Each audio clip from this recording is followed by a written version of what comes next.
Good evening, everybody. I'm going to go ahead and call this commission meeting to order. So the first item this evening is going to be the Pledge of Allegiance. I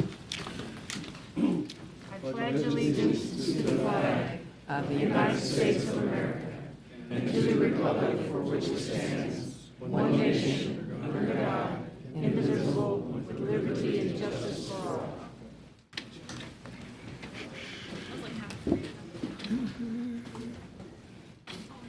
Okay, thank you, and glad to see everybody here this evening. The next item up is going to be public comment, and I have one person for public comment, and that's going to be Gary Old. So if you could please come forward and state your name, your address, and we ask that we limit public comment to 5 minutes, please. You go back over. Thank you, Mayor. As you can see from the sign-up sheet, I actually have 2 topics, so I don't know what flexibility you have with regards to the minutes, but I don't know that I can squeeze one topic into 2.5 minutes. For the most part, my first topic, I want to address the process more to Alan as the administrator, the city manager, than necessarily to the commission. For the record, state your name and your address. Oh, it's on the sheet. Gary Oles, 3308 Frontier Circle, Manhattan. I have several rental properties here in town. I just want to convey to the commission and specifically to Alan, and I had a good conversation with Mark earlier in the week, with regards to these nuisance letters that are sent out. You know, I know the commission and the administration prides itself in looking at all angles for efficiencies, and I would suggest, if you would consider at a future meeting, perhaps of not this commission, but a future commission, to review the efficiency or the inefficiency, depending on how you look at it, of how these letters go out. This particular letter is dated, if I can find it. Anyway, this particular letter is dated on Monday, August 7th. The story behind this letter is I have a tenant on August 3rd, which is a Thursday, which is the trash pickup day, that informed me he could not pay the rent, so he was voluntarily moving out. He put a couch on the curb next to the blue poly cart, obviously not knowing the regulations with regards to how do you get rid of furniture, mattresses, et cetera, et cetera. So I'm sure there's an education issue that could also be discussed. Subsequently, as it sat there for a few days, and didn't get picked up, obviously, nor did the the sanitation department put this notification of needing to call for a special pickup on that same day he moved out, because they'd already picked up the trash. So it sat there for a week, then they came back to empty the trash can he had filled up, and gave him this. Well, in the meantime, from a timeline standpoint, I received this letter, and the inefficiency that I want to talk about is there's really no need for this letter. I mean, if the right hand knows what the left hand's doing with regards to pickup. Now, I understand if it's sitting out in the yard, and I'm a victim, like so many are, of illegal dumping, where I get a carpet put in the middle of a place, not by the dumpster or anything. I understand that. But when it's by the dumpster or the polycart, it just seems very inefficient that this letter would even have to go out. So I would encourage you all to take a future look, or Alan, take a future look at the efficiency or the inefficiency. It's my understanding that oftentimes the commissioners will receive emails or phone calls from people about, there's a mattress here, there's a couch there, and, we need to get rid of it, et cetera, et cetera. Well, there's a process that happens in these notifications. There's a process that happens with regards to how things are disposed of. And if anyone interjects themselves in that process, it has a tendency to create unnecessary paperwork. It's just something to consider.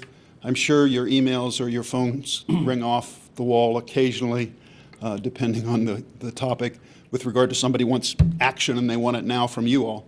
Whereas, as you know, you guys are policymakers. You set the rules. You don't necessarily kick the can to get things moving. That's not the role of a commission.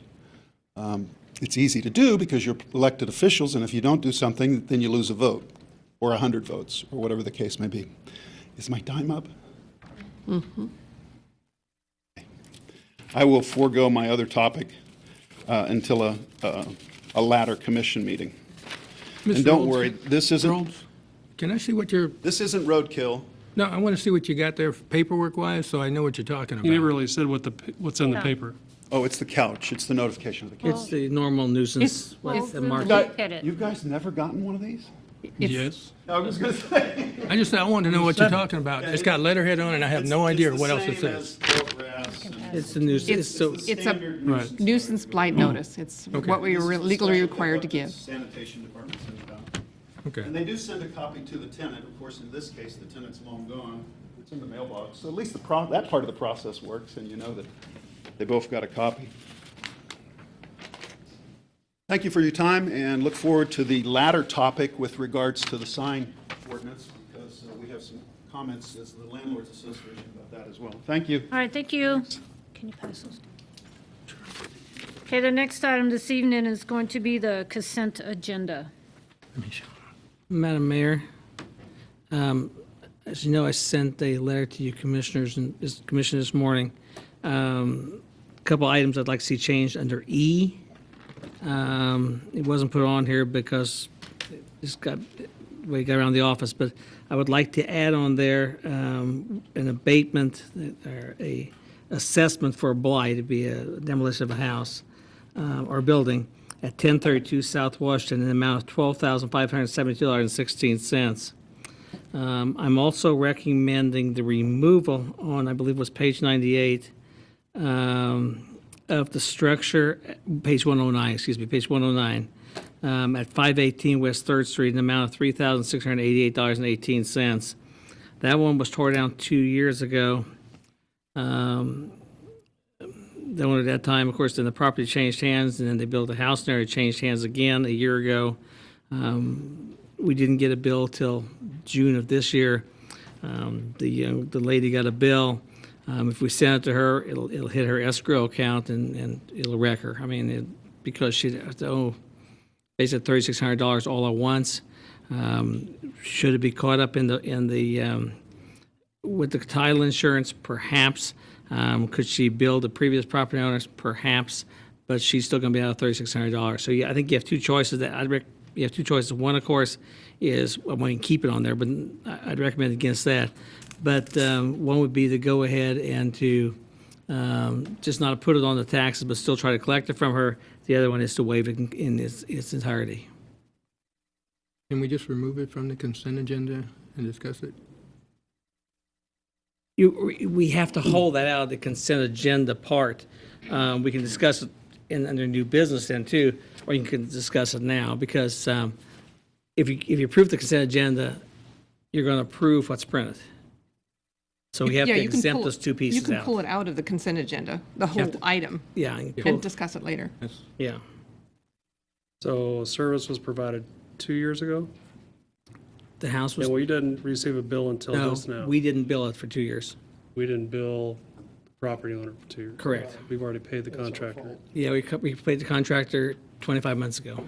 I have a timeline, we can discuss it further if you want more information. Okay. Yeah, we, the timeline, I put the timeline in my note this morning that I was received, and you know, and I didn't find out about it till about 2 weeks ago.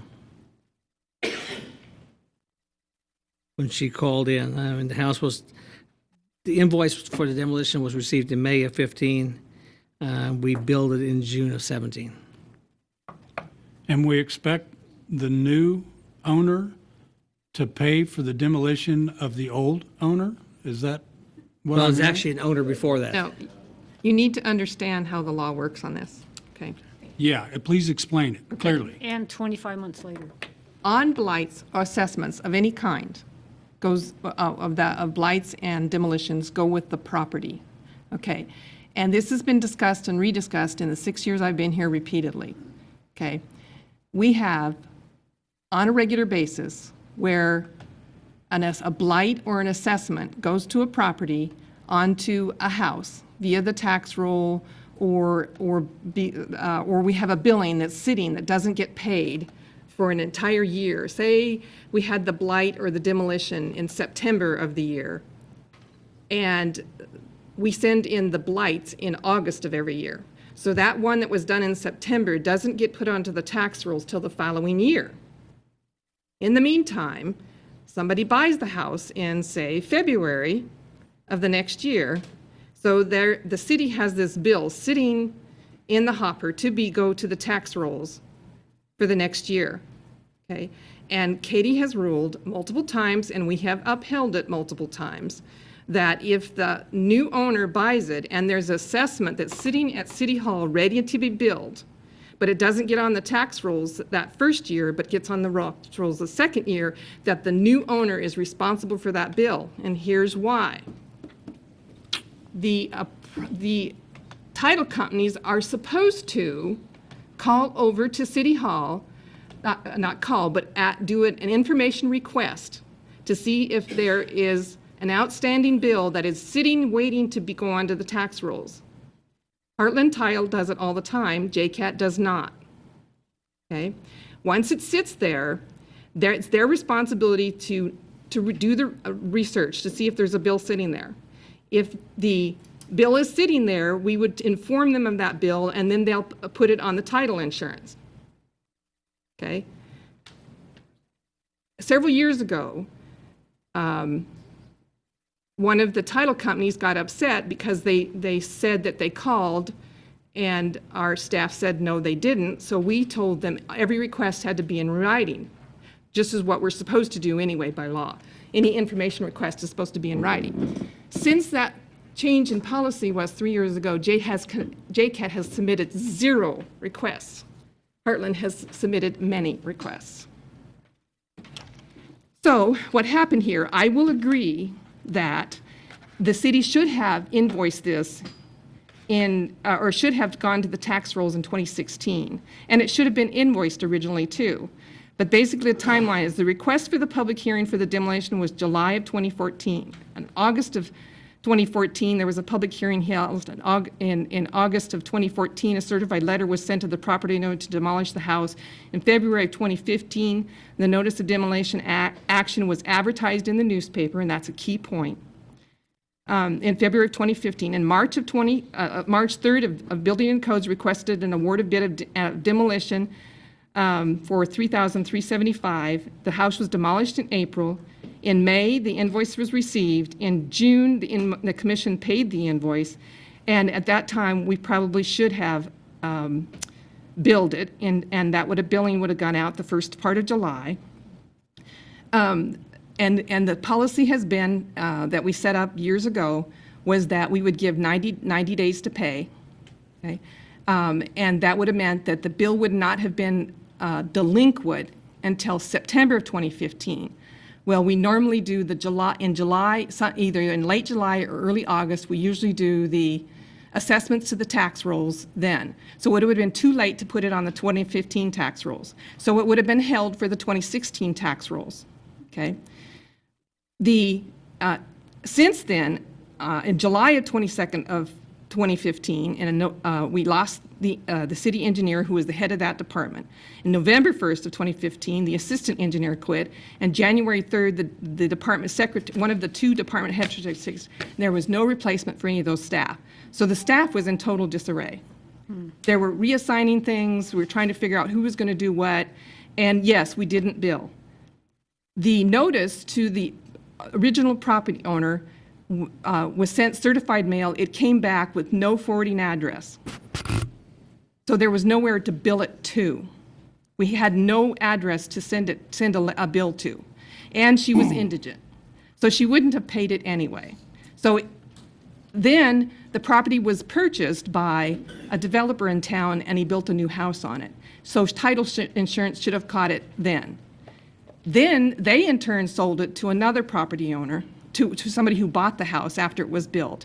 Title insurance was acquired then, and it was not reported to her. Okay? The property purchased by the developer, there was no written request for information on that, and there was no written request for information from when she bought the house. So in February of 2016, the new owner purchased the property with a new home built.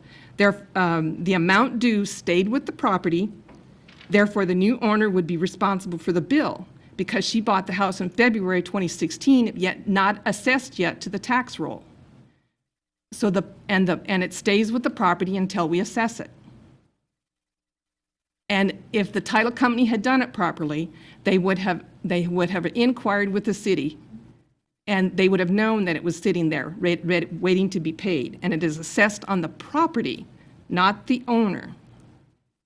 The city has historically upheld the outstanding amounts that are due, even if the amount due was assessed on the tax roll after the property ownership was transferred.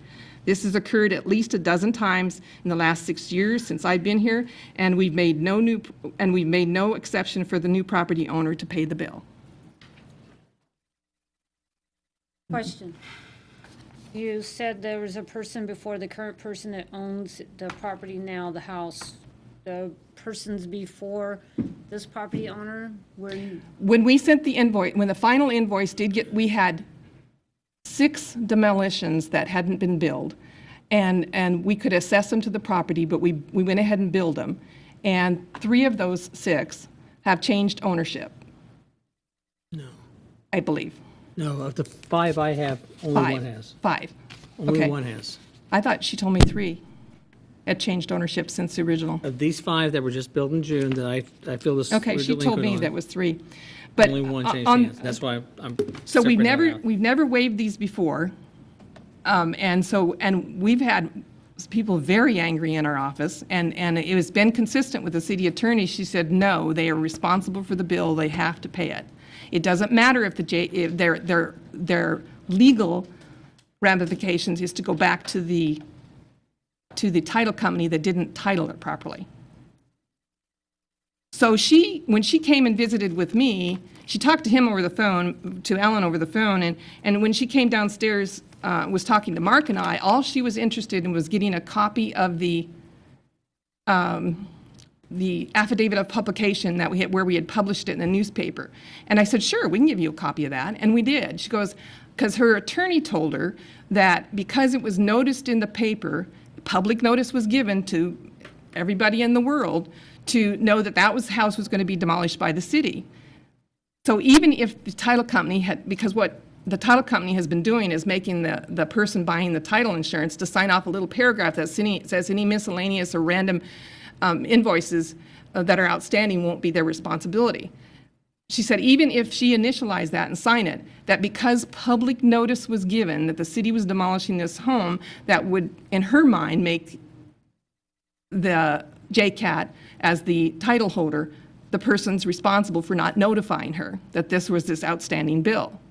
And so it becomes a civil matter between the property owner and the title insurance company, or the property owner and the previous owner. We're following it by statute.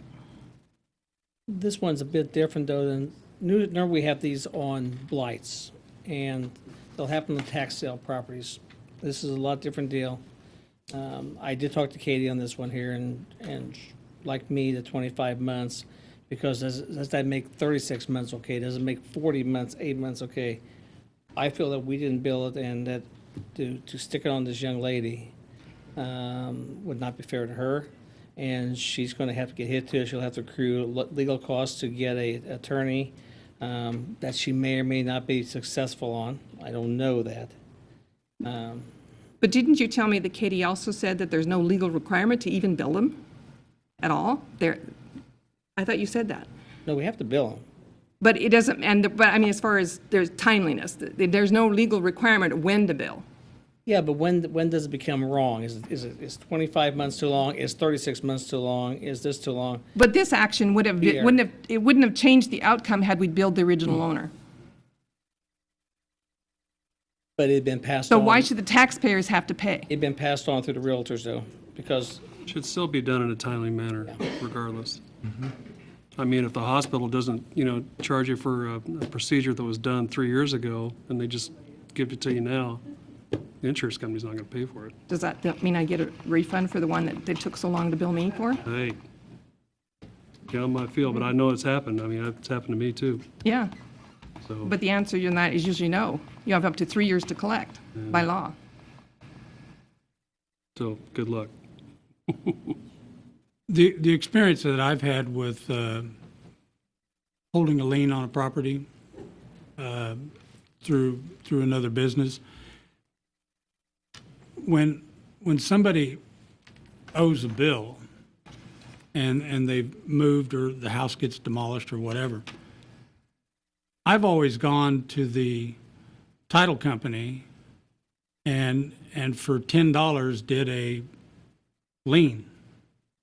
And so when that particular property came up for sale and there was a bill against it, they could not sell it until that bill was paid. So I guess I don't understand, why aren't we initiating when we have a bill? Why aren't we the party that's being hurt? Why aren't we initiating a lien on that building? And one of my requests has been to review your whole thing. These 5 came totally out of blue to me. The other 4 are still the same owner, so I don't see as big issues with this one here. I do feel the young lady right here, I agree that we could remove it from this tax roll, but that because it is an assessment against the property, that we could simply work with her for the collection of it, whether it be dividing up over 6 months of payments or a year of payments, so that she doesn't have the all-at-once thing. And then she can settle up legally on the civil matter between her and the title company and her and the previous owner. But that's a battle that we shouldn't get involved in. But why should the taxpayers be paying for something that was supposed to have been done based on that property? There's so many mistakes that are made on this particular instance, and that goes to people leaving and not getting refilled, files put in the wrong place, 2 years, 25 months goes by. There's so many mistakes. We need to make sure that it's handled properly, that the person that this came out of the blue on is not being penalized, and that our system needs to be looked at very closely, very hard. And what can we do to prevent this from happening in the future? well, they've been ordered now that they bill them right away, and we'll start the process right away. These 5, I had assumed they were billed. I mean, no point in time. Okay. They were. Should we not go ahead and do a lien at the time of the billing anyway? I mean, it's $10 well spent. I think so, because it becomes a record, and when it hits the realtor, Demolitions are they can't- $3,000 to $15,000 each, so Yeah. what's $10? yeah, they can't sell it. We'll review with legal on that, so. Yeah. That is something we need to Yeah. study and get added on, I believe. It's pretty unfair, though, for that current property owner to pay for someone else's mistake. So we had attempted to do liens on every property for blights and demolitions, and it got to be so costly, we stopped doing it, except for ones that had actual houses on them. I will tell you that it was If maybe expensive. just do it on demolitions and not on every blight. Yeah, because demolitions is only 2 to 3 a year. It's major money. Yeah, because when we did it on blights, it was getting to be very Sure. No, I costly. understand. When we're doing 3,000 blights a year. Well, and there may be a process that the title company says, okay, if you're going to give me 100 blights for the month of August, give them to me all at once so we can process them all at once instead of one at a time. We list the blights on our website already. We only update it once a month, so they would still have to call every time that they have a sale, if it's in the middle of the month, to see if, unless they happen to catch the website the day we uploaded it, they would still need to call. Now, 9 times out of 10, it doesn't cost them anything. It's just they have to put in the written request, and they have to ask that question. And in most cases, we get back to them the same day. So it's not that we're delaying them, it's that we have one title company is refusing to do it. So every realtor, I might have misunderstood you. You believe that every realtor should initiate a conversation with the city before they list a property. The title company should, when they go to sell the property. They need to check to How see does if the there's title any, company know that there's a property for sale when there's, until the realtor asks for a title search? yeah, the realtor asks for the title search, yes, I agree. But when the title search is requested, because you don't have to buy title insurance, you do it to protect yourself. Well, anymore you have to. So when the title insurance is drawn, that title insurance company is supposed to, according to Katie, is supposed to call and to see if there's any outstanding bills with the Okay. city. It's another deflection of somebody did this and we're doing this, it's somebody else's fault. So we just need to figure out how to We'll work on that, correct it. address this one here. Okay. Don't know what else you can do. Well, we have to pull it off. You agree? Yep. I do. In this particular I'd instance? recommend adding that other one too. Sure. That was the South 12,000. Washington one? Yeah, yeah. It didn't get added when it came in later to when Tammy or whoever made these lists. I don't have those addresses. Do you need that in a motion? Yeah, but she'll have to. She'll have it amended as, She has the stuff I said this I morning. have yeah, she has it. So You I have the can, addresses and... an email, so I can Okay. add it to the minutes to reflect that. So I move that we amend the special assessments to reflect the adding and the deletion with the information that you have. And approve the Sounds good. consent agenda as amended. Are we done with that? Did you have another question? No, I was saying second. Any, And approve the agenda consenda as amended. No, I say second. Okay. thank you. I have a motion and a second. Is there any further discussion? All those in favor say aye. Aye. Those opposed, same sign. Motion carries 5-0.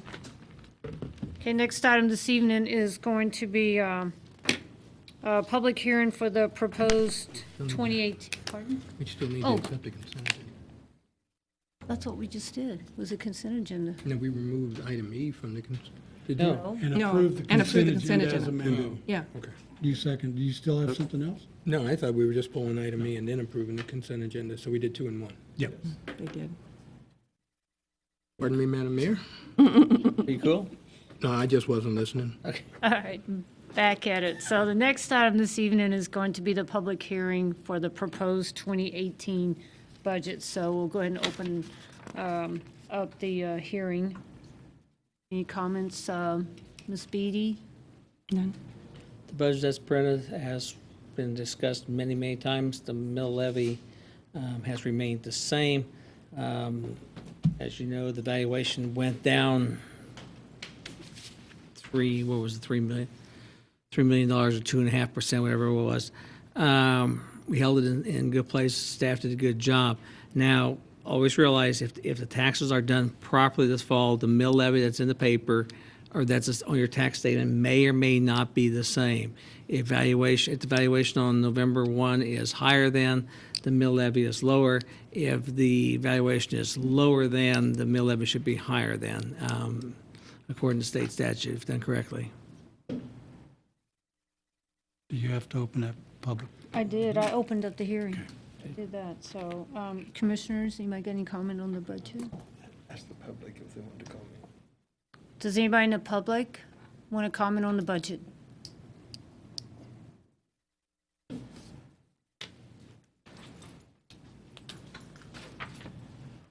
Just go ahead, please state your Gary name. Olds, 3308 Frontier Circle, Manhattan, Kansas. You know, I just want to express appreciation for the fact that most people don't know that this is actually the only public hearing that by state statute you're required to have public comment. Any commission is, like such as this commission is wise and gracious when they take public comment on other issues, as they are going to this after, later on in the commission meeting. My comment, I just would have to say that I'm disappointed that the mill levy didn't go down. This community is, as you know, struggling. with high vacancy rate, of which half of all dwellings in the community are rental dwellings, and a large percentage of those are empty.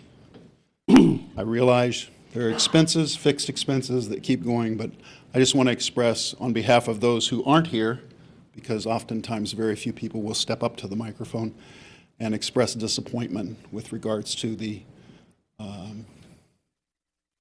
lack of reduction of the mill levy.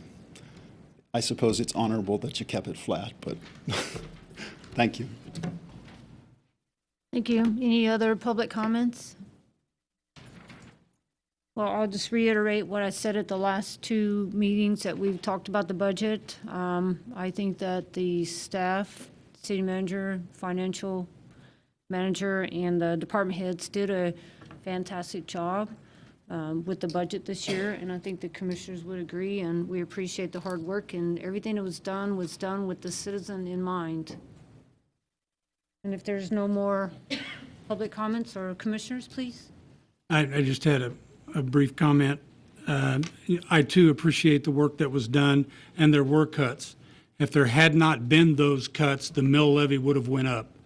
The department heads, the city manager, and the finance manager made strategic cuts all along the budget to bring it to flat. They were given a request to keep it flat or less, and they went out and the department heads worked hard and gave up some items that they could put on to next year. So the budget was cut. It was cut during that process of all that review. It was cut to be able to hold it flat. Thank you. Even with a decrease in $3 million evaluation for the area. So basically, we're working with less money. So- About 144, 145 million, 145,000 less tax dollars. Right. So I guess if all the places are being rented out, then we can raise taxes, and that's what he's saying, right? That's okay? Just playing. A couple of comments. There's some rentals on my street, and I know when the soldiers aren't around, there's a house that hasn't rented in probably 2 or 3 years. Every house on my block is rented, and I think that's something to let people know that the guys are home, okay? The soldiers are home. They're still deploying, but there's a thing that happens when the soldiers deploy and the families go back home because they want to be where mom's at, somebody that they're comfortable with, something. So we lose a lot when folks leave. I look for that tax base to come up, and like I said, there's one house on my street that has been rented probably closer to 4 years than it is to 5, and that's got under contract on my street, and I'm just happy to say that all the properties on my street are occupied. I saw them all go vacant, and now they're all filling back up, which is a great thing. I look for the tax increments or the tax revenue to start coming in. And one other thing, we have to do things with what we have affordable, and that's what we're doing right now. We're paying with what we have rather than what we'd like to have and borrowing.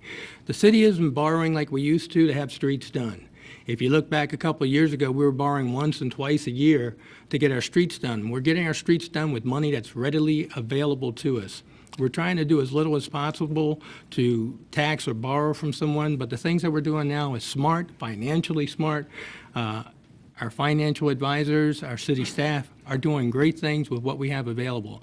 It's sorry to say, but in 3 years, you will notice an increase or a decrease to the city debt that should make a bit, it'll probably be a small bit of difference, but I would say 2020 is something to promise for, something to look forward to. And you can look through the revenue packet that's in the commission packet, and you'll see what I'm talking about. But around 2020, yeah, it's 3 years down the road, it's going to be a good time for the city, a better time than it is currently. And if you can look down the road and start to plan appropriately, set some goals, and that's what the city's done. We've set goals, we've set some agenda, and we've set some spending habits that are productive and positive for the city. Madam Mayor, that's all I have. Thank you very much. Everybody good? Okay, we'll go ahead and close that public hearing then. Okay. Next item this evening is going to be a special presentation, And that is going to be some certificates of appreciation that we're going to hand out to Foster Cuts for their back-to-school bash that they just did this past Sunday. So Chantel, if y'all could just come forward, please.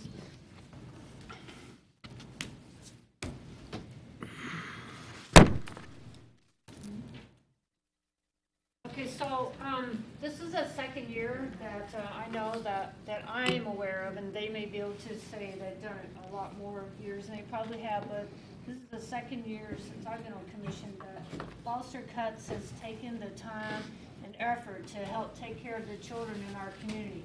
So they did their second annual haircutting event. They had 85 children who came and got all prettied up, got their hair cut and looking real good for the first day of school. But it wasn't just about the haircut. It was about interacting with people of the community and that don't live in our community that care about the kids. They got their hair done, they fed them, probably cooked barbecue, but they also sent them away with school supplies and backpacks as well. And I think those kids went away with a feeling of being cared about and excited about going to school. So what we have for them this evening is some certificates of appreciation. So I'm going to read the certificate and then I'll read off all the names of the folks that participated in it. So the certificate says of appreciation, and I'll read the first one, is hereby awarded to, in this case, Clark Foster, and they all have their names or their organization. For your volunteer service to Foster Cuts Back to School Bash on August the 13th. So that was just this past Sunday from, I think you said 2 to 6? Yes. Okay, so Foster Cuts is located in the shopping area where Little Caesar's Pizza is at. Where school children ages 5 to 18 were given free haircuts, food, backpacks, and school supplies. The Junction City community appreciates the civic engagement and your commitment to the children. Thank you for making this a successful event. Given this 15th day of August 2017, signed Mayor Phyllis Fitzgerald and Vice Mayor Pat Landis. So to me, this is another example of this great community in our community live here. So all of the folks that were involved, and I'll just pass this one. I know that's not y'all's name, but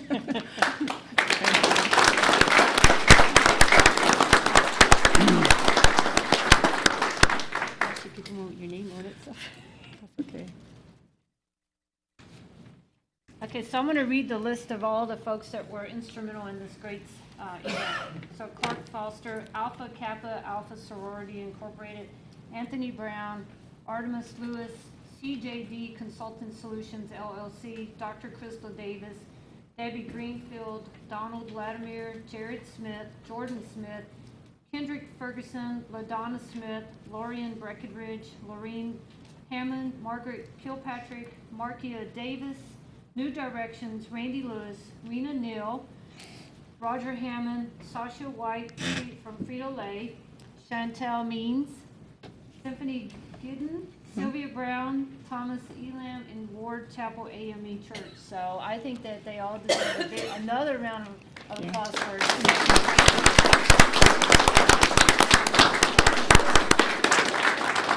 And all the folks couldn't be here because they work and they have other commitments and everything like that, but I'll give you ladies the opportunity to say something about that event if you'd like to. Well, my name is Rena Neal, and this is the second year that it's officially have the Foster Cuts Barbershop Back to School Bash. This is their third year, but my second year participating in this event. And there are 6 barbers who participated this year, and their names are Clark Foster, Kendrick Ferguson, and Markia Davis, who run and operate Foster Cuts. But we also have 2 people from out of town, Artemis and Randy Lewis, who are Junction City natives that have a very successful barbershop in Topeka, Debonaires, that came down and helped again this year. So they took the time out to help. They did an event last week at a church in Topeka, and it was a very successful event as well.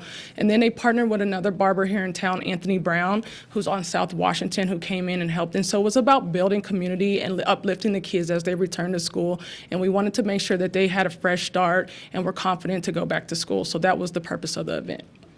Thank you. Thank you so much. Thank you so much. Great job again. Thank you. We appreciate that. Thank you.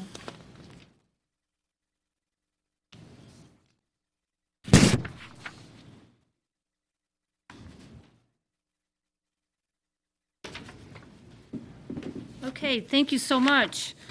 Next item this evening is going to be update from Quality Play for All Playground Committee regarding their Community Development Block Grant application.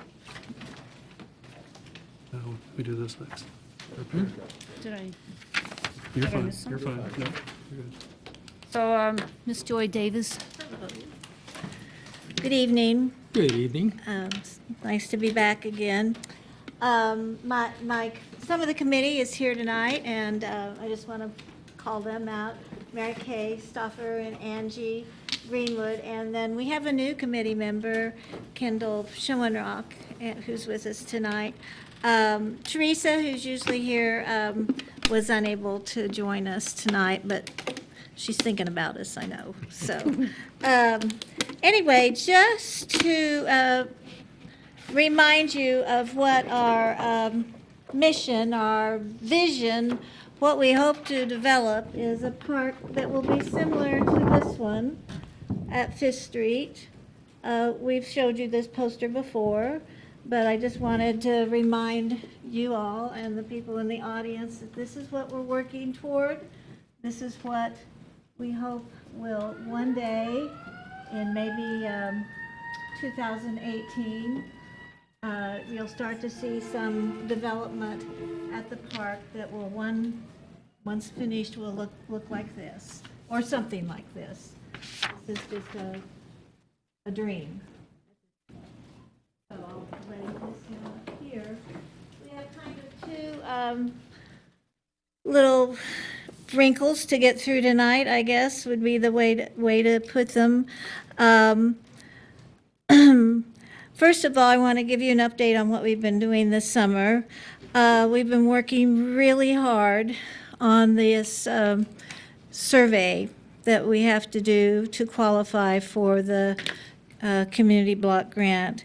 For those of you that aren't familiar with the survey, it's a LMI survey, and we have to prove that 51% of the population in Junction City is of low or moderate income.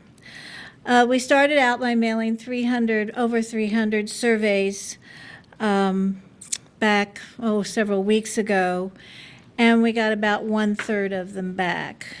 Now, that's not all the surveys. We have to survey 575, I believe is the number, or maybe it's 85. The remaining surveys are made up of rental properties, including the mobile home parks on Grand Avenue and some of the other rental properties that have many, many, many vacancies. And we decided as a group that rather than wasting time and mailing those to people who aren't there, even though we've been able to try to track down the vacancies, that it would be better to forgo the mailing, because we're trying to get this finished up here by the end of August or 1st of September. So not to mail the rest of those, but to start the door-to-door. And in fact, 2 of us are starting door-to-door Thursday night out on Grand Avenue. We're working as a team.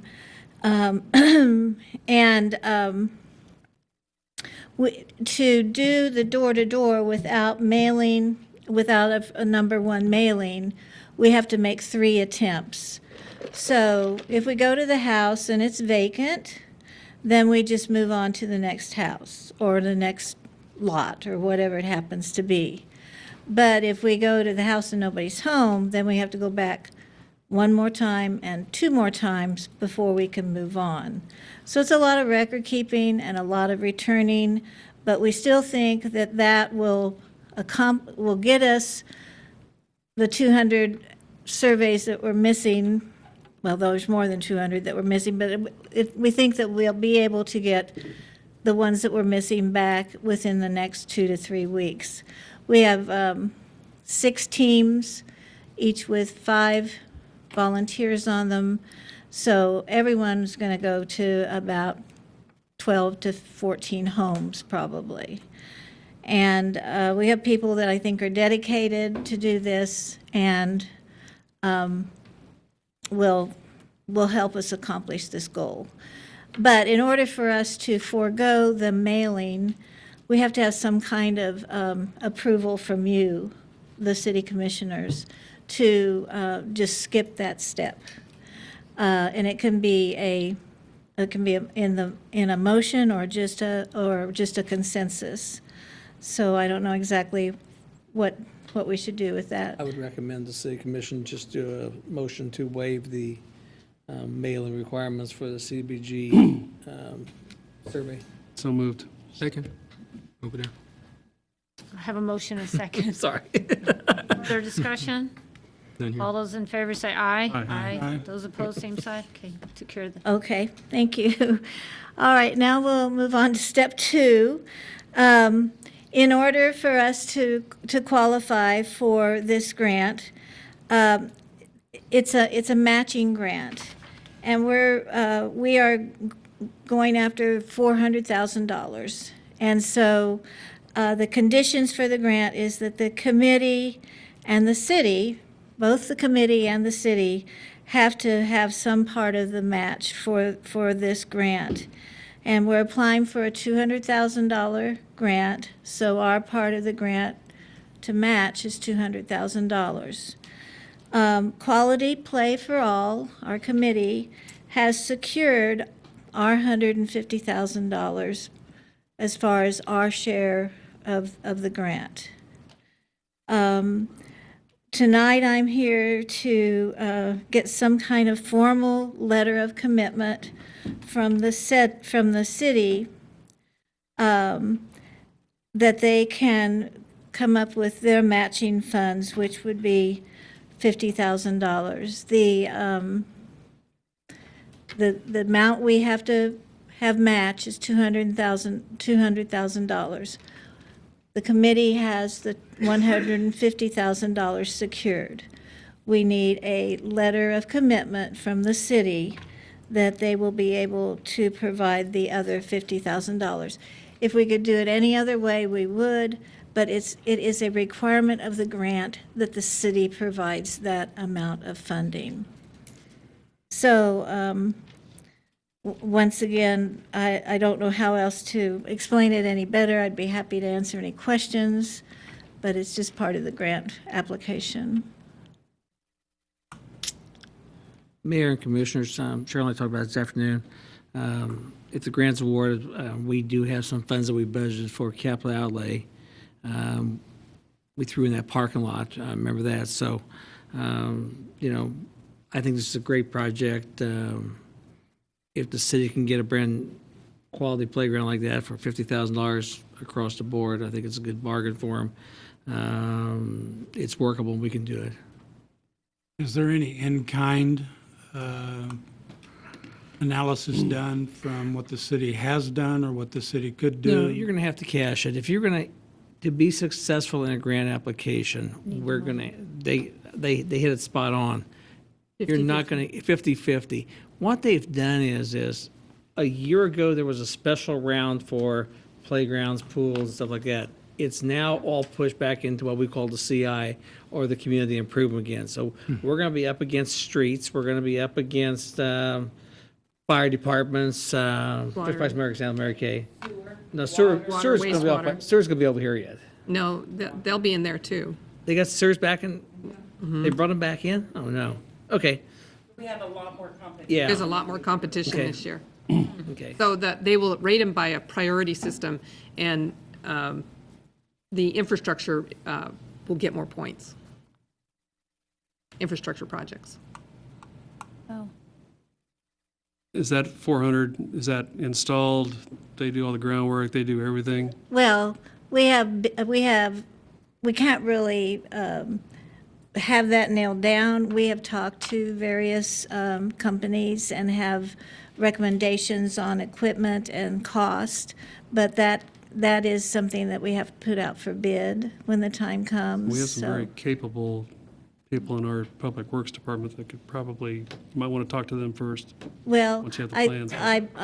I believe that most companies would be happy to have some in-kind people with the installation of the equipment, But for it to be approved as safe, there do have to be some No, I'm not experts. avoiding the monetary part of it.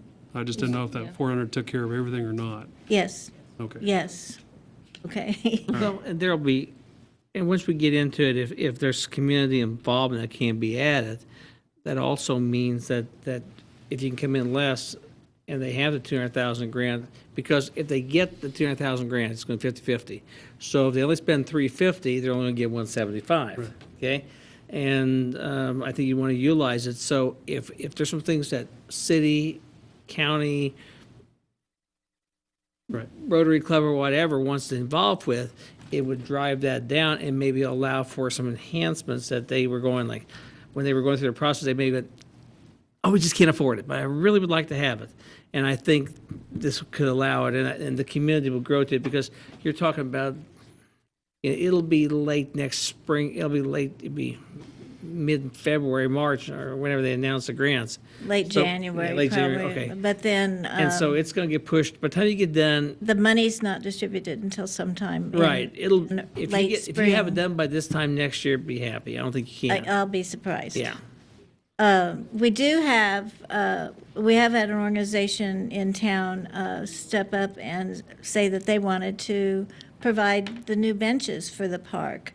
And we thought, well, great, that could be something that would be an in-kind thing, but we were informed by the grant administrator in Topeka that that can't go toward the city's contribution or our contribution, whatever our 150,000 and your 50,000 has to be sent, it has to be on the park itself, the park and the surface of the park, not so much the sidewalks, but the surface.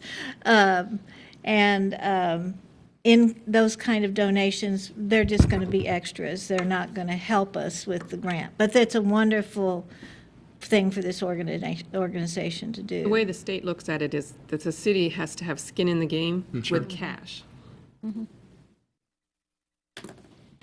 And we don't have that in the parks.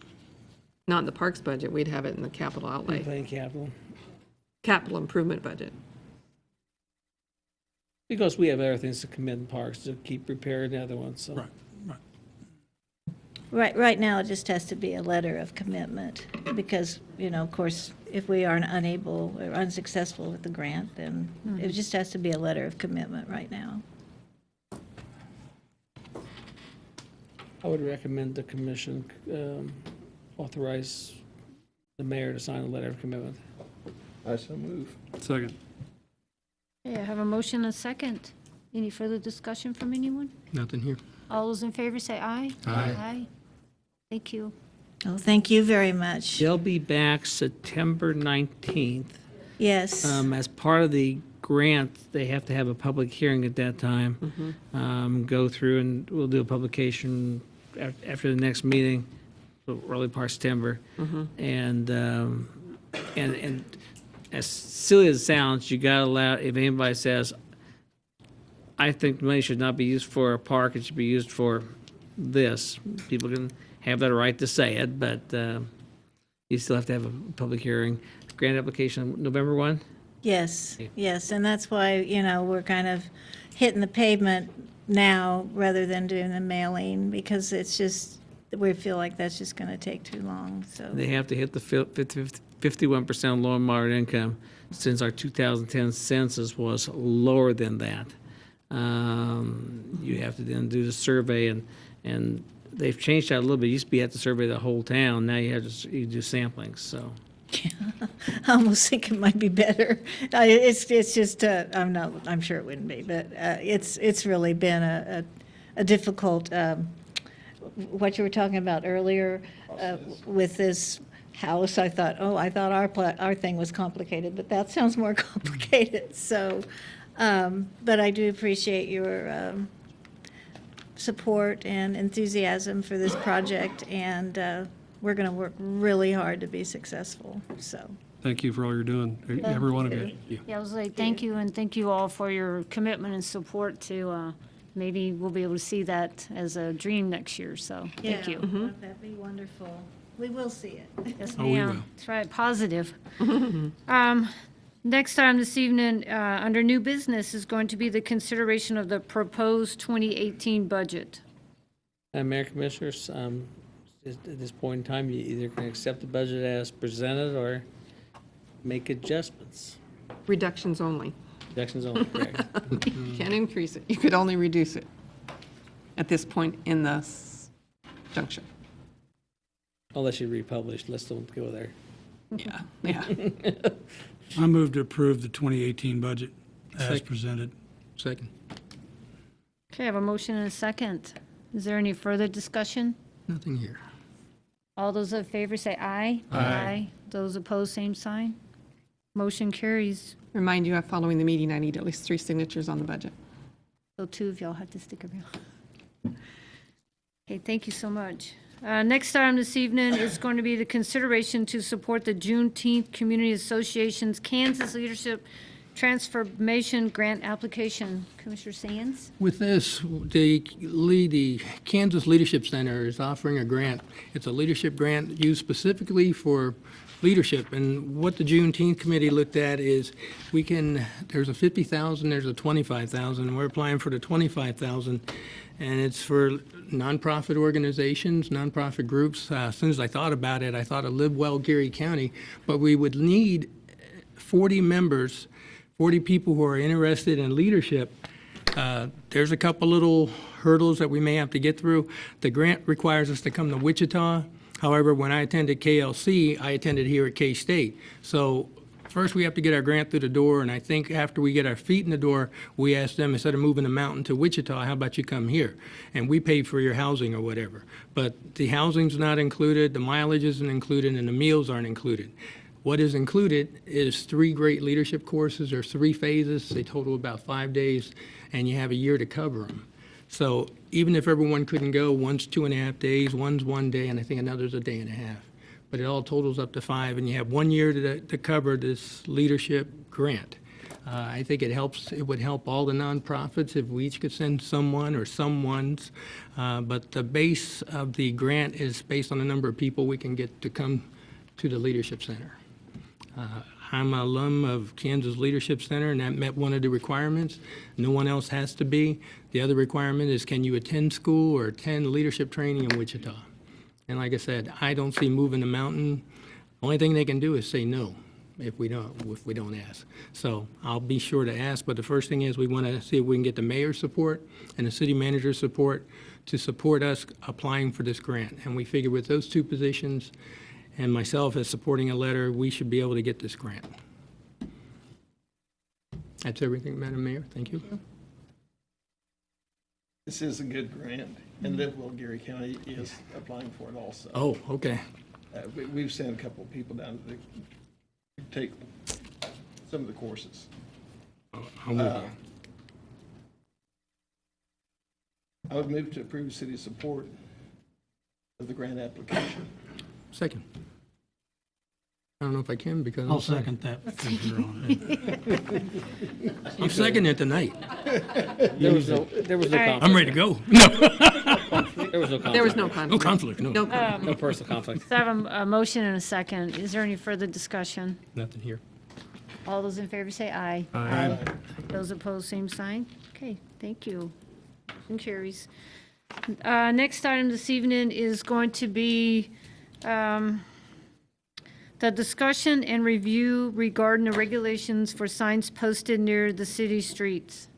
Madam Mayor and Commissioners, of course, came up that Codes Department picked up signs that were closer than 8 foot. Did a lot of research on this one here. So there's numerous different codes that reflect what right-of-ways are used for. There's certain codes that say that you don't put anything other than public stuff, street signs, fire hydrants and stuff like that, in the public right-of-way, nothing in there. This city, at some point in time, and Mark tells me in the past there was a discussion and an agreement, but as you dig through the zoning ordinance, the 8 foot for temporary signs is mentioned. What that means tonight is you can hear discussion, but the commission cannot change the 8 foot without going through the planning commission because it's part of your zoning ordinance. So what you can do tonight, if you want to move to make a change, you can certainly make a motion to direct the planning commission to hold a hearing. There's 3 ways the planning commission hold a hearing, and start the process. 1, they can initiate it. 2, the city commission can initiate it. Number 3, a citizen, by whatever the fee is here, can initiate the process. So as a good faith effort, if you want to move forward, I would suggest if you get to that point tonight, you do it as such. Since the last meeting, ironically, my wife called me today. The guys were told to lay back on the signs, and hopefully they have. We had one pop up today. And these are, I think, some of the issues that come in there. And I've had discussion, at least one realtor. There's a homemade sign out on the street we may even have a code that says too large. But it came back today, and I haven't seen it yet. My wife called me. That says house for sale by owner, and it's about this big. It's a lot different than the professional signs that we're talking about here tonight. But I think those things to deal about. We had another issue a couple of weeks ago here in town where a realtor, and none of these here, I believe, I'm sure that none of them are here, put signs on remote locations saying open house, and then you drove to the sixplex. He is here. There was 30 signs, maybe? She's here. Okay, there was 30 signs there. There was 30 signs there. And that's a problem because that is actually covered, if you look at the zoning code, only 1 per property. So we have that covered now, but it's just something to discuss. I think if you talk about signs, another issue that comes up now and then that probably needs to be addressed is remote location signs. I know some of the realtors have said in certain cul-de-sacs, can we put a sign that says over there? Some realtors now I know put a sign that says open house on Sunday. I don't think they're ever touched because they go up Saturday, they go down Sunday, and I think there's no issues with those things. But there's issues like events such as the county fair or the rodeo, because we have codes that say, and this would have to be adjusted in the planning code, zoning code, is that say you cannot remote advertise. You can't say, have a sign over here that says, over there is this event. Our code's saying no. You can change the codes, and that's why you go through the process. So if that's the piece that you want to take a look at, maybe it's a good time as ever, because we got the comments, I know during fair time, and I get the calls and the comments, and same with the rodeo is the same thing. There may be other events as well, but you have those, but you got to be careful on those because, does that allow signs for private business then at remote locations? And can I advertise here for my store that's over there? And those are concerns time, and I think you always got to do that balancing act to make sure we don't get cluttered up as well, because we have the other committee that's worried about image, and we're involved with that. So again, you can listen tonight, but you can't. The only action you can take tonight on this 8-foot would be to do a motion to send it to the planning commission. Okay, thank you.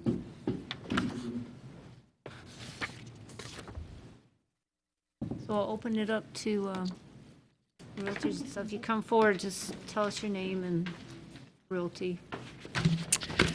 I'm Patty Maycroft. I live at 808 Sunshine Street here in Junction City, and I'm the owner-broker for RE/MAX Signature Properties, and I'm a member of the Tallgrass Association of Realtors, formerly known as the Junction City Board of Realtors. I jotted down most of my thoughts so that I wouldn't ramble too much, so you're going to listen to my organized rambling. First of all, I want you all to know that we're certainly not trying to cause the city more work. Our members are willing to abide by the ordinance. We just want to ensure that the ordinance is fair to all and being enforced consistently and uniformly. There is no reason for this to be a difficult issue and certainly no reason to fight about it. And we are certainly not trying to throw Mark Carmen under the bus. Mark Carmen does a good job. He works with a lot of us. And I know he's following his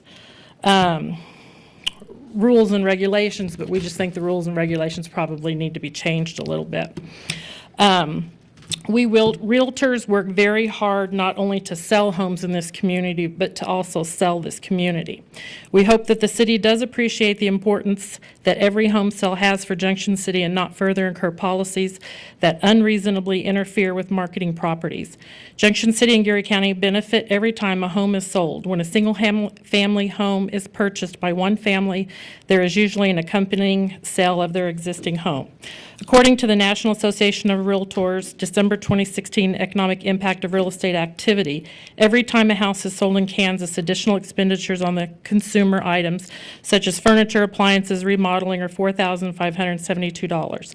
The estimate for income generated for real estate-related industries, construction, real estate brokerage, mortgage, lending, title insurance, rental and leasing, home appraisal, home inspections, moving, etc., is about $15,000. There is also an economic multiplier effect when a home is sold in Kansas. This effect caused by greater spending in the community of restaurants, sporting events, entertainment. NAR estimates the multiplier effect for a Kansas home sold to be about $10,000. Furthermore, home sales induce home construction.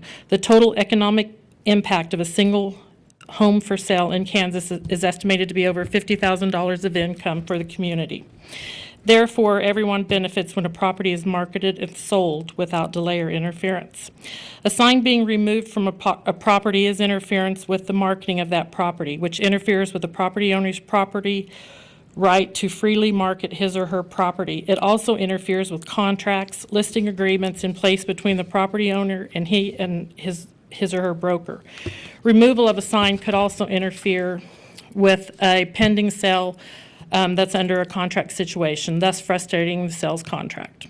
Yes, the city does own the right-of-way in front of that property, but the homeowner does maintain it for the city, so why shouldn't the property owner be able to use the right-of-way to help market the sale of their own home?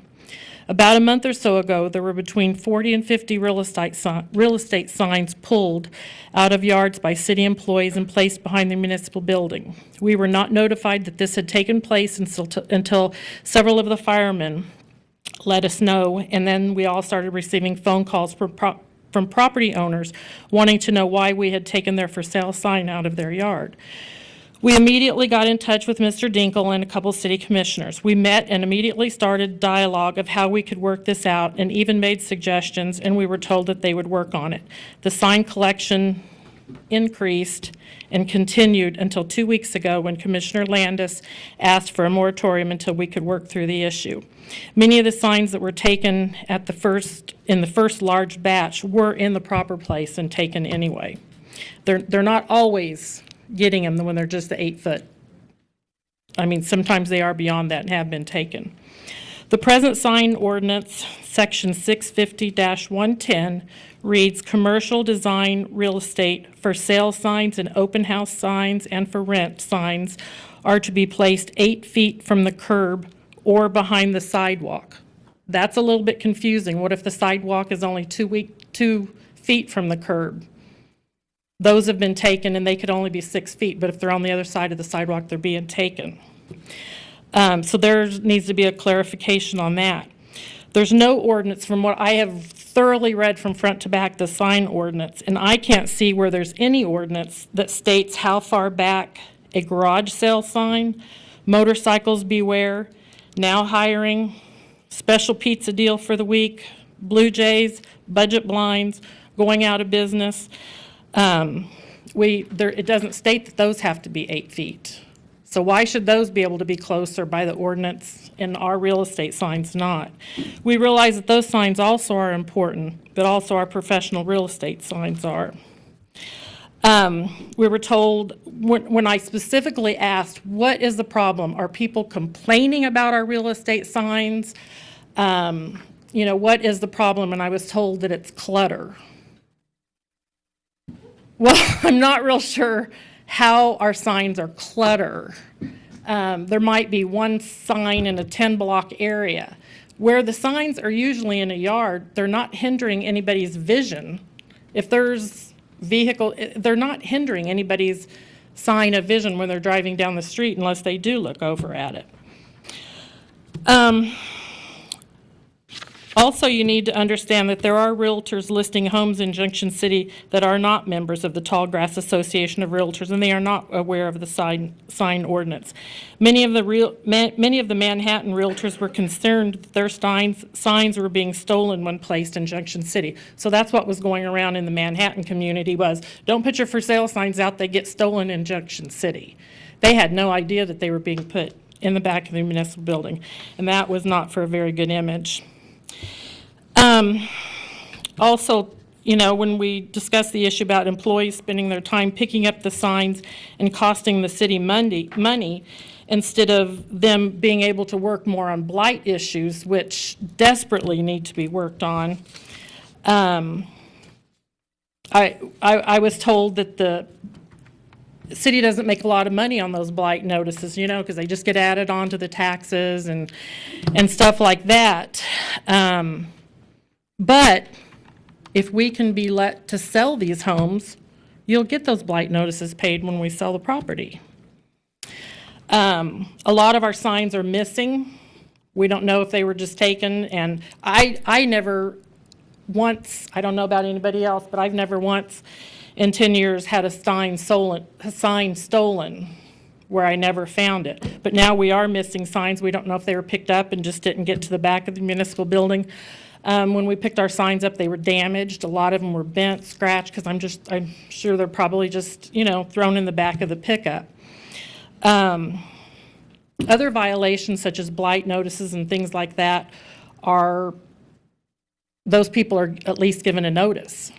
We weren't given a notice. We had to spend days driving all over town trying to figure out which property they took the signs from because we had no idea. So if you've got 40 listings, you're having to drive all over town trying to figure out which properties it was taken. Because, I mean, we try to tell our sellers, you know, that it has to be 8 feet back, but when people mow the lawn, when things, you know, things like that, it doesn't get put back in the right places. Sometimes kids mess with them. One thing that bothered me on the sign ordinance was their sign ordinance 650-180 states that signs have to be removed from businesses that are vacated. They are all over town. I don't know if those are enforced. A lot of those business owners are still around in town. We're not going and taking those signs off buildings or making them take them off. There's some that have been up there for 20 years, advertising for places out on Grant Avenue that aren't even around anymore. As far as resolution, it's really very simple, and this is what we had suggested when we thought we were working on it. Before we had the 40 or 50 signs picked up that day. Put the pressure on the Board of Realtors, put the pressure back on us. We suggested that instead of the city people, when somebody is in non-compliance, instead of that city person having to go pick the sign up, take it to the municipal building, a simple text to our AE at the Board of Realtors, hey, 532 West 5th sign. She can look up who has that sign. She can call that realtor and say, hey, your sign is not compliant. Let's get it put where it goes. Wouldn't that be so much easier than getting our sellers and everybody all upset? The sign setback of 8 feet, I think, is too far back. If you look at some of these yards, the way the sidewalk is, some of them have fences in the front yard. Sometimes it is absolutely not a possibility at all. Really feel that the setback should maybe be 4 or 6 feet. That's, you know, I don't feel much of a problem to do that. The directional signs, you know, I was told, you know, that we can't have the directional signs. Sometimes you have cul-de-sacs, you have streets that are very rarely used. We ask, you know, and a lot of times we'll ask the property owner that lives on that corner, do you mind if I put a sign with an arrow pointing that there's a house for sale down the street? 9 times out of 10, the property owners are absolutely fine. Well, those signs are picked up, and those are illegal signs. And I was told that that is, like he was saying about saying, hey, my business is over here, a sign. That's not a sign saying, hey, Remax Signature Properties is down this street, go to it. It's not at all. It's, hey, there's a house for sale down there. Call your realtor, buy it. You know, it's kind of helping everybody. It's not a directional sign to our business. It's to a house that we're trying to sell. Churches, civic groups, Historical signs, all of those are also closer than the 8 feet. They don't have an 8 feet deadline on those. I think our for sale signs are more important than civic signs. Civic signs are very important, don't get me wrong, but I don't think they're any more important than our professional real estate signs. That's mostly what I have to say. I do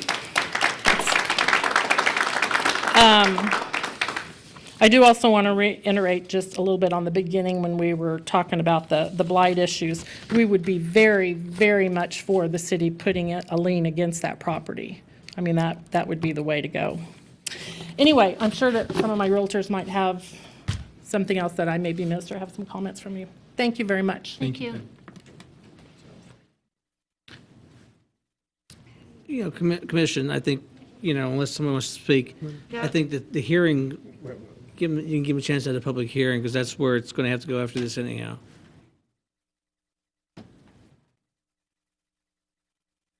Well, I waved him on. He was back there looking with his hand up, and I was like, come on up here. You can get him later. Ryan Garrison, 905 Dowling Road. I'm also here from the Gary County Free Fair Board. I'm on the board there. It was mentioned that our banners were an issue during the fair this year. I was also told from Mark and I have had multiple conversations, really enjoy working with him, that basically we would need to come to the commission to get that ball rolling of allowing not-for-profits to have those banners around town. You know, my business had one out in front of it, as a lot of other businesses want to promote things in the community like that. So I just also wanted to throw that out there that really I think a lot of the organizations are looking for a direction on how we get those things corrected so that we don't have this issue. Thank you. Anybody else?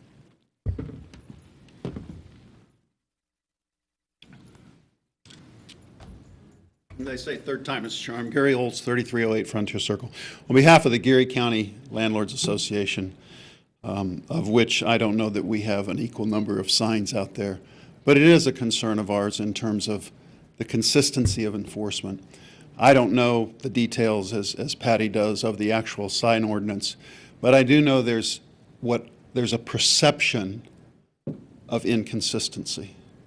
And it's real. I mean, it's real. There's a for rent sign if you'll go with me to the 1700 block of North Jefferson. A handmade, 18 inches from the curb, stuck in the ground. You know, that's a real estate sign. It shouldn't be there. I mean, it shouldn't be there. I'm sure there's many, many other examples. There's a gentleman over on the corner of 13th and Jackson that dares you to not park in front of his mailbox. He's got a sign there, kind of in your face type thing.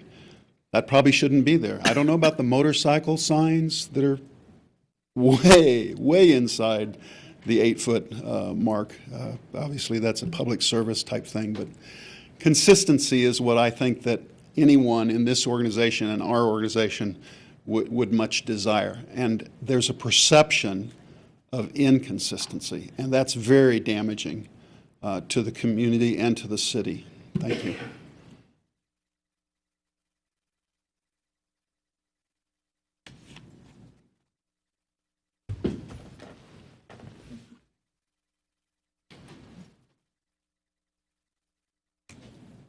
I'd be happy to answer any questions, and also I'd like to interject my input on this because I'm actually in control of the sign ordinance. But I'd like to clarify some things. Our sign ordinance, as you can read in it, 650.110, the real estate signs are the only signs except civic signs or regulatory signs allowed in the right-of-way.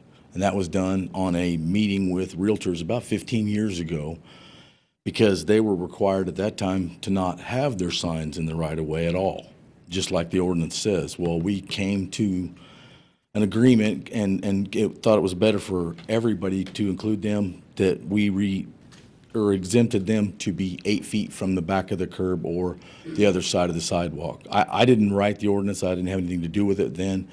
but it's been a decent exception to the requirements of not having anything in the right way. It allows them to advertise properties and sell homes. What I've done when I took over the sign portion of the enforcement, which about 5 or 6 years ago, I had talked to several of the realtors, and every time there was a problem, now I don't know all the realtors in the room, but I know more than half of them here personally. And I myself have gone to at least half of them in the room at least 3 or 4 times, or called them on the phone when they had a sign in violation. And I only pick up signs after I've had to repeat what I've told you, and then we pick up the signs when they're less than 8 feet. So I'm going to try and summarize this real quickly and describe terminology for what kind of signs we're talking about. The signs that they were putting out for advertising a open house on the weekends. I have more or less talked to them, and I think they'll pretty much agree with you that I never had an issue with those signs if they put them out, especially if it was on a cul-de-sac that was 2 blocks long. You didn't know where the house was unless you drove down there. We let them put an open house out on Friday, and if they picked it up on Monday, I never enforced that part of it, but I was trying to be civil about it. So we didn't mess with signs like that. And then what you have called off-premise signs are any sign that advertises something for sale that's not sold at that location. That would be one of those signs, but it's not, that sign's not advertising the home for sale, but and essentially it is. Open house this weekend here. We've never messed with those signs. And we've never picked up, well, I can't say never. I'm sure that somebody along the way has picked up a sign that wasn't exactly 8 feet back, but because of the complaint that we got about signs, and it all came to a head together at the same time, that we decided to go out and pick up signs, all signs, and that the signs that Mr. Olds was speaking of, if it doesn't advertise, and I had a discussion with the city manager about a year ago about this, the little marker signs, not the real estate for sale signs, but the Blue Jays, the motorcycle signs that have the headlights on the signs. We determined that those signs, even though they weren't putting it, because we did pick up a bunch of the Blue Jays signs about 5 years ago, which created a little bit, but we finally got a hold of somebody at the schools and let them know, hey, move the signs back. They're not necessarily, they're illegal in the manner that they're placed in the right of way, but it's your opinion. It's not something that's for sale at that location. And those are they're the same, similar type sign, but I'm talking about they're made from it's not cardboard, but they're put on the stakes. They advertise, they're Corrugated plastic. Yes, sir. Anyway, Signs, that kind of thing. long story short, the real estate signs, it wasn't just the real estate signs. Someone brought it to our attention. Actually, they gave me an earful over the phone and hung up and said, you need to go out and take care of these signs. Well, I told my people, actually Darren Case and I, and then my 2 blight inspectors, if they are not busy, because they write 3,500 blights on average a year between 2 people. So we do concentrate on blights. It may not be in the area that some people see that they want it done immediately, but we are trying to do the best we can with what we have. So the signs have only been picked up by 2 people. I knew that this would be an issue when we started picking up signs. And yeah, Patty was right. We did pick up probably 50 real estate signs, along with about 14 or 15 businesses that were advertising something for sale in the right of way, and whatever the case may be. We went out and picked up 74 signs total. I told my people, if you pick up a sign, take your tape measure out so this does not become an issue. And all the signs that my people picked up after my direction were not the 8 feet back from the back of the curb as the ordinance states. And as I was getting to earlier, I have called at least half of the people in this room, told them they have an issue, and it's never been a problem. And probably some of this could be attributed to myself too, being busy with other things of importance, that I neglected to stay on the real estate signs the last 2-3 months, And some of them had really gotten out of control, and they are correct. I don't know how the Association of Realtors or the board works when you're not a member of their board, but we try to make everybody, no matter who you are, where you're from, comply with our ordinances. And the only other statement that I'd like to make is after reviewing this and looking and making some phone calls, that exception that we've made is it's not rare, but there's not very many cities that do that or allow signs any closer in the right of way, nor does the state or the federal government along the highways. Ryan Garrison called me about the rodeo signs, and I didn't go pick them up. There was some discussion. I did talk to Mr. Dinkle for just a few minutes about it. I didn't think about it much more. Now, if the state would have got it, I don't know if those of you are all familiar with Dale Hirschberger with the state. But if you know Mr. Hirschberger, if you get anywhere along a state highway, those guys will stop, stomp on the brakes, pull over, and immediately take that sign down. I don't do that. I've made phone calls. If it's an out-of-town realtor, it surprises me that was being said about Junction City stealing your signs, because if it's an out-of-town realtor that I've never dealt with before, I also make that phone call to them and let them know we have a sign ordinance here. Your sign's in violation. You need to move it back. I tell them once, but I pick their signs up if it's in violation again once I've had that discussion. So there's probably things that we could concentrate more on, and I have to agree with what Patty said about obsolete signs. I am starting to address that. Yeah, there's some signs that have been out there for a long time, but there is a process. It's unfortunate that this came to have to be before the city commission, but in my opinion, the reason that the federal government, the state, and even cities don't allow signs in the right of way is people don't pay attention today anyway. They're driving down the road. We have an ordinance, you can't talk on the phones. Well, that doesn't mean people don't do it. And it's the closer to the road, in my opinion, it's a distraction that's not necessary. I'd be willing to work with any of the realtors if there's an issue that comes up, like as Patty stated. I've only had one or two instances here that was a real issue where it was hard to place. You couldn't place that 8-foot sign. But I didn't receive one phone call, not one. Ryan Garrison's the only person that called me. And I'm here to help the public. I try to do the best that I possibly can. But if I don't know, I can't fix the problem either. So your guys don't drive every single street in town to find every single sign every single day? No. So you're going to miss some? No, and with this 2-week moratorium that was put on them, I told them, don't touch a sign because you're going to have a bigger problem if you do. So we've laid off the signs, and I'm going to concentrate on the obsolete signs.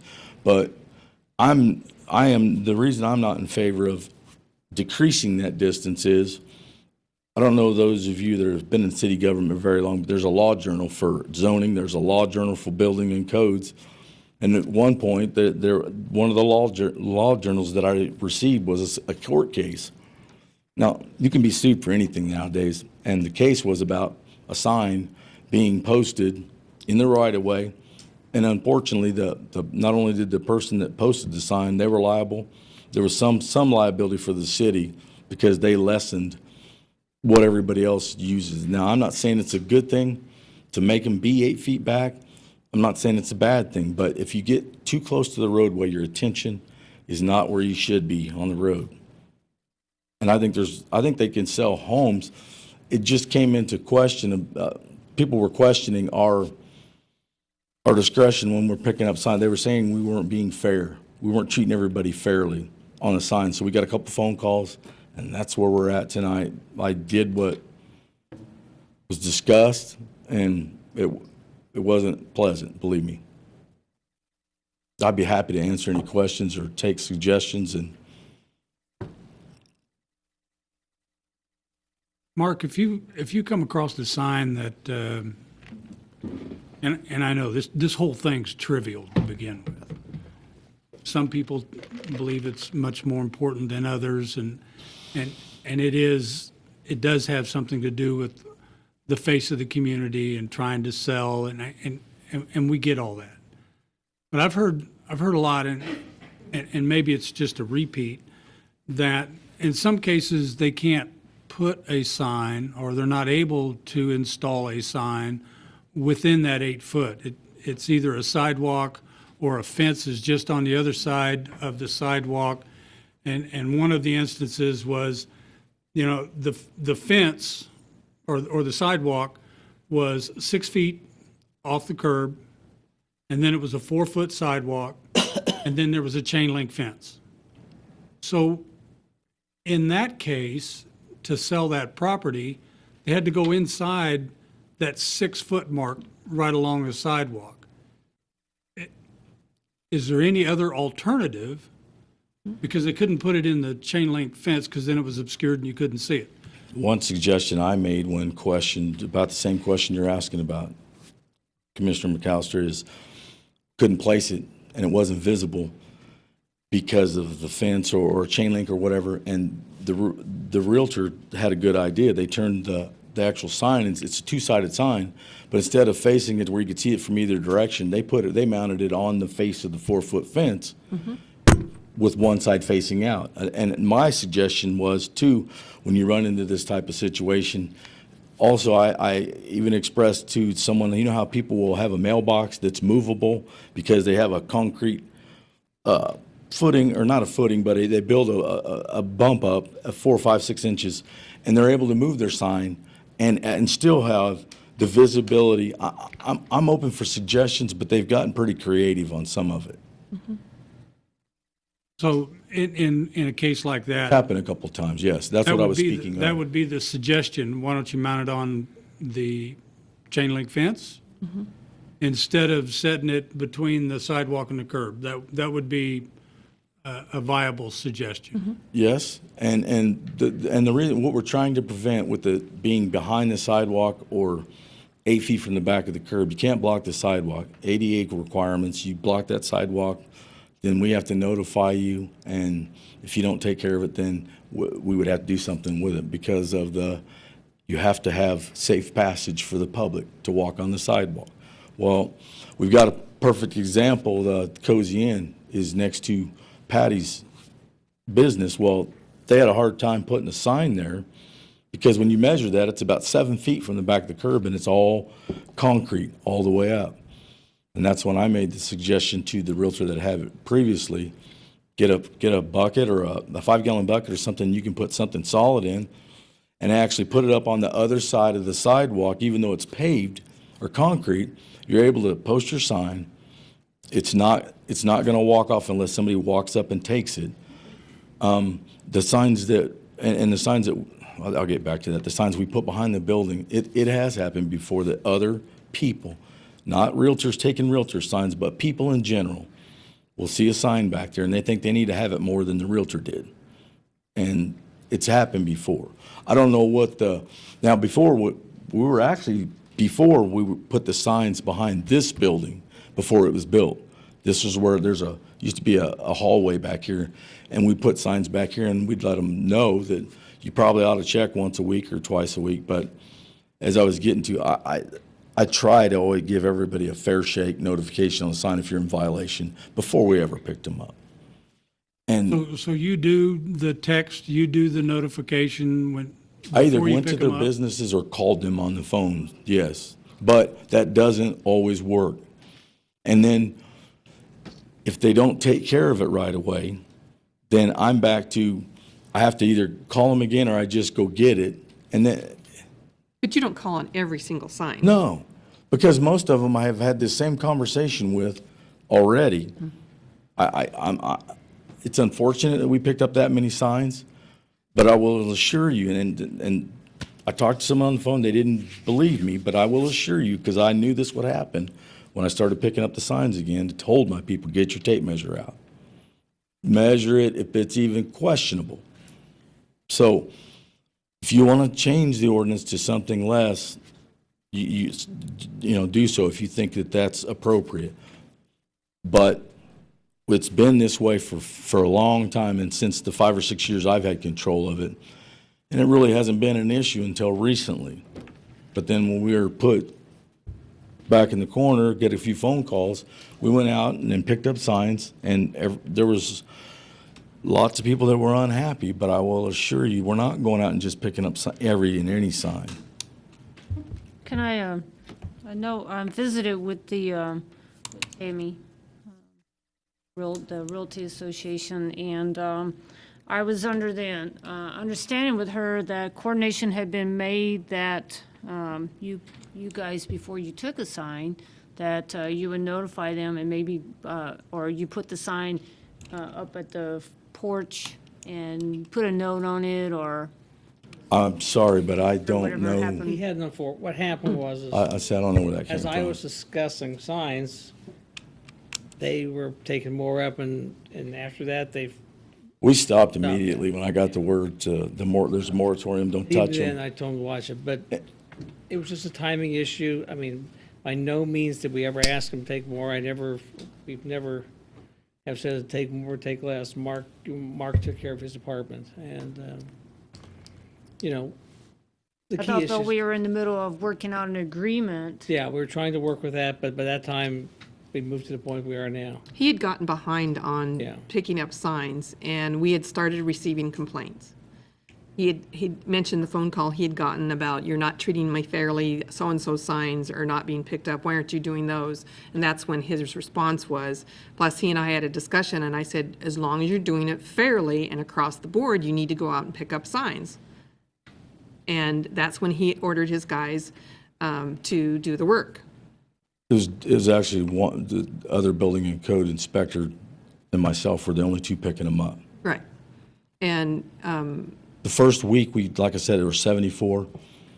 We didn't continue going after signs like that the following week. We picked up maybe 10. We placed all the signs behind the building. We leave them there for at least a week. Sometimes they're there for a month. most of our work is done based on complaints. We don't randomly go out and look for work unless, because we've got plenty of it just based on complaints. And so when we have another citizen complaining the other way, you're not being fair, you're not getting the signs picked up there, because he knew that there was a law in the books about the 8 feet and evidently had been impacted before. And so why aren't you doing this? Well, the answer is, yeah, we got behind on doing what we're supposed to do, and therefore he went out and did it.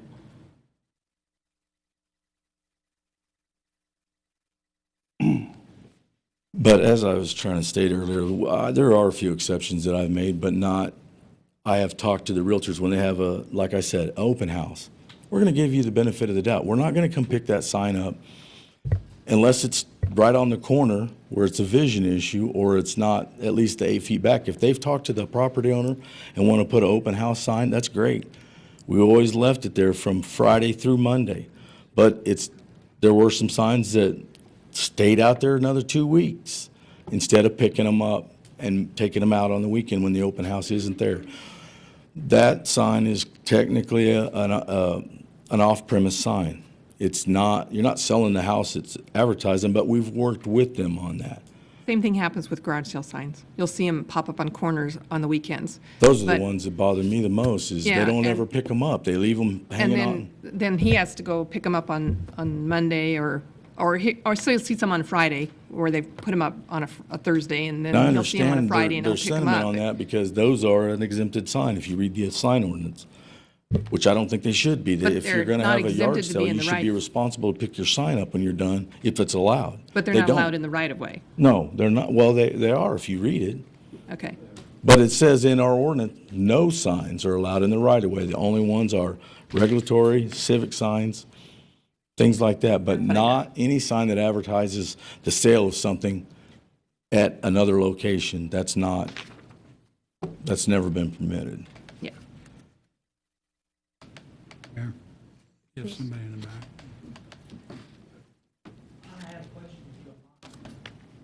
Go ahead. Can you come up here to the microphone, Yeah, you- please? Please, so to tell us who you are. I'm totally out of clue on this, okay? But I was, sorry. Michael Gray, 912 Kramer Court. I'm representing nobody. I'm just here because I was listening to that. I was talking to some of these folks here, and their signs are $120 a piece. If I'm screwing around with something that's worth $120 a piece, I'm going to keep a record of who I called and who I talked to. All I can say is if I saw something like that and I was like, okay, I'm going to move these signs, and I talked to someone, they're saying you didn't talk to them. You have a log that you write down. Say, I talked to Mary Sue Ellen on this time, and I said, you need to move your sign. Because if I'm messing around with something that costs $200 or $120, I'm going to keep a record of it, or else that just leaves everybody open to ugliness. I was going to say this from back there, but now I'm up here, so hey. And that's just my recommendation. You said you're open to recommendations. You need to keep a log, a call log, name, date, and keep track of it when you're messing with something that costs people money. Those little signs that people make, they ain't worth nothing. I understand that, but were you listening when I said that I've made phone calls to all Right, these but people? do you have a record of that so that you can, because they're saying you Ask didn't. them, ask the ones that are in the room here that I know, because half of them here, I have made that phone call more than 3 or 4 times. I don't know you, I've never met you.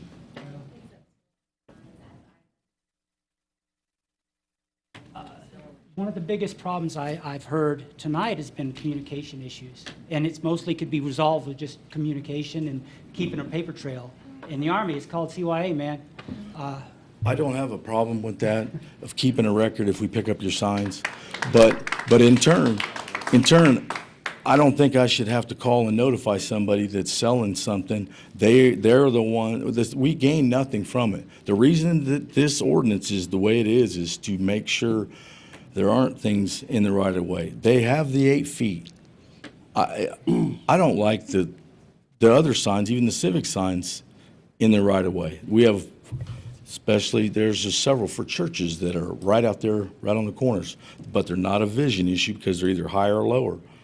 But it's still one of, and people get upset, especially when they own a business, if they can advertise their church, why can't we advertise the sale of this home? But off-premise signs, then you'd have them everywhere.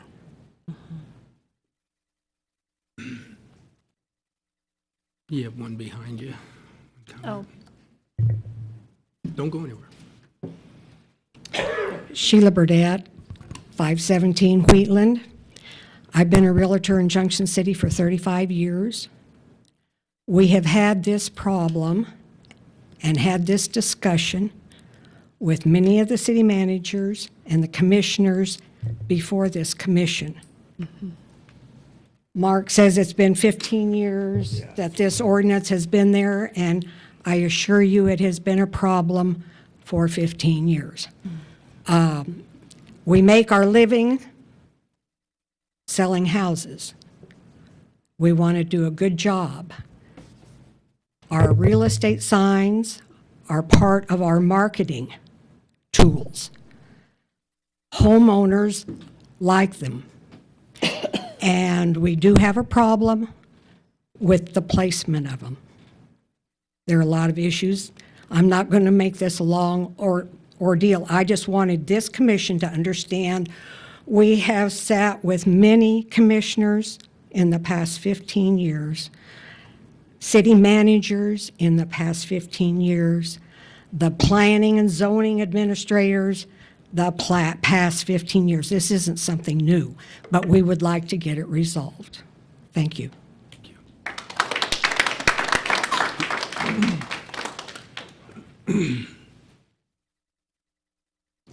Mr. Carmen has a very difficult job, and I think a lot of people understand that. He's doing what the ordinance says. And to me, it doesn't take a lot to put a tape measure out, see what it is, to know that you're in compliance. That should be very simple. Let me finish. I give everybody else a chance to talk. Let me do my thing, okay? So the city has rules, we have laws, we have ordinances and all that stuff to keep people safe. It's there for a reason. So this idea that we just need to change everything. Well, I don't agree with that. I think we got something in place that's good. I mean, I think I see a lot of those little pop-up signs all the time, about somebody's garage sale or this and that, and they're put right up by the curb all the time. And I think this should apply to everything. And, when you sign on to do a job, like be a realtor, just like any job, you have to know the rules that are associated with that. And to me, and there may be some special instances, and there's crazy lots all over this town. I get it. I walk them all the time, where you got to, 4-foot slab or just grass, and then you got a sidewalk, and then you got a fence. I get it. And then this is the guy who you call. Say, how can I resolve this? What can I do to make it legal so it's safe, my sign's not going to be taken, everything's going to work? But this is the guy that you talk to. And I've been working with this guy now for 6 years, and he will bend over backwards to help you be successful. We are not here to inhibit your business. I mean, I know it seems like it lately, but he's doing what the thing says. He's doing his job. So, and as far as if somebody else is taking the signs, boy, I sure hope not. But he's enforcing what's there. So I'm not sure we need to do a whole lot here. I think we need to get something changed with the other signs around town, so we're not letting anybody just put anything up. And I would like to add that I try to let especially because Ryan has asked me some really good questions in the last 30 days in regards to, like, the fair. I tell everybody when they have something, that if there's a code or ordinance out there, that they really should talk to their commissioners, get on the agenda, and ask for an exception to the rule, if that's the case. But they don't always do that, but some of them have taken me up on that, and they've done really well by going and asking, and once you get permission. But the thing about the signs, too, a lot of people don't know, I'd like to educate you a little bit, are banners. Banners, you're allowed, they're temporary, they're allowable under their temporary sign permit for 2 times for 30 days at a time. So in other words, you could actually do that for 30 days, and then if you read the ordinance, you could take it down for 1 day and re-put it back up. So banners are an alternative to not being allowed to do certain things to try and advertise events out there. If you're trying to sell property, that'd be something that wouldn't probably be good. But the banners are allowed. And we do have an issue sometimes with the banners that are here in town that have been left up for quite a while. Just giving you forewarning, because if I start enforcing that portion of it too, you'll definitely hear about it. But they're not allowed in certain instances. But I'm more than happy to work with anybody if a situation comes up, as Mayor or Commissioner McAllister spoke about, that there's no way this sign can fit within the guidelines of the ordinance. There have been a couple instances, and we've tried to work with them as much as we can to have them get their sign on the property somewhere. And I'm open if there's other suggestions out there that are similar, that work or close enough, we can go into discussion with staff and figure it out and then bring it to you again. I would be happy to answer any further questions if you have any. Mr. Garman and realtors, one thing I've heard consistently is 8 feet. I've heard 8 feet for over 7 years, well, 6.5 years. When Commissioner Landis and I got ready to run, we went to Topeka, they started telling us about signs, and they said, check with your city ordinance. Most of the time, it's 8 feet. And it's been 8 feet on everything. It provides a little bit of standard. Instead of having signs 2 foot, 4 foot, 6 foot, 12 feet, 15 feet, 18 foot puts a little uniformity into the city. Again, if I have a location where it's not going to fit, I call you and you'll come out and meet me. Say, Mark, help me put my sign in place. And I know you would come out and do that. That's why we give you a government vehicle. And the pickup signs aren't right. But just this last election, signs were everywhere. And 8 feet is the standard. 8 feet's the standard, and let's stick with the 8 feet. Yes. Election signs, Yeah, we he beat don't me have to the control punch. over. Alan beat me to the Here, punch. The state legislature passed. I don't like it, but state statute we have no. 2 years ago, that we cannot control placement of campaign signs in the public right of way. Except for 45 days visual. prior to 2 days after, except for vision triangles. Plus, they're allowed to place on commercial property. The policy committee set it out, the sign regulation. We support the authority of local governments to regulate signs in compliance with federal law. And that's policy committee that's going forward to the LKM. That'd be great. I hope it changes, but it didn't change this last legislative session. It came up before, and we kind of took it from state government to local government, and it should come back up as rather than a red item, it's a black item. So it's local government. Some And- cities are taking the position that they can control political signs, but I think Overland Park's one of them and another one, because they were very upset about of signs being in their right-of-ways. And it was 15 days before, and I think we've always been 30 days, or that'd be one thing we'd like to add in there. 45, I believe. State law is 45, 45 days. 45 and 2. In here, it I says had to get 15. educated on this one too, so. In here, I believe it says 15. In the zoning regulation, it's 15 Right, prior but the to state 2 law days. trumped it last year. And that's exactly right, where that was the conflict, Trump. so. Okay. So it's ours to do with what we want, but I still like the 8-foot rule, and when in doubt, just check with Mr. Harmon. Another thing that would work too, if you have a bunch of signs, and they do cost money, stamp them or mark them. When a sign goes out, I put sign 1 at City Hall. If that sign gets picked up, I'm missing sign 1, or do you have sign 1? And I would like to add, the gentleman that came up and asked me, do we keep a log? We didn't at the start of this. In the middle of it, we started keeping a log of every sign that was picked up and what location it came from. But nobody called me or talked to me in the office about, was a sign taken at this location?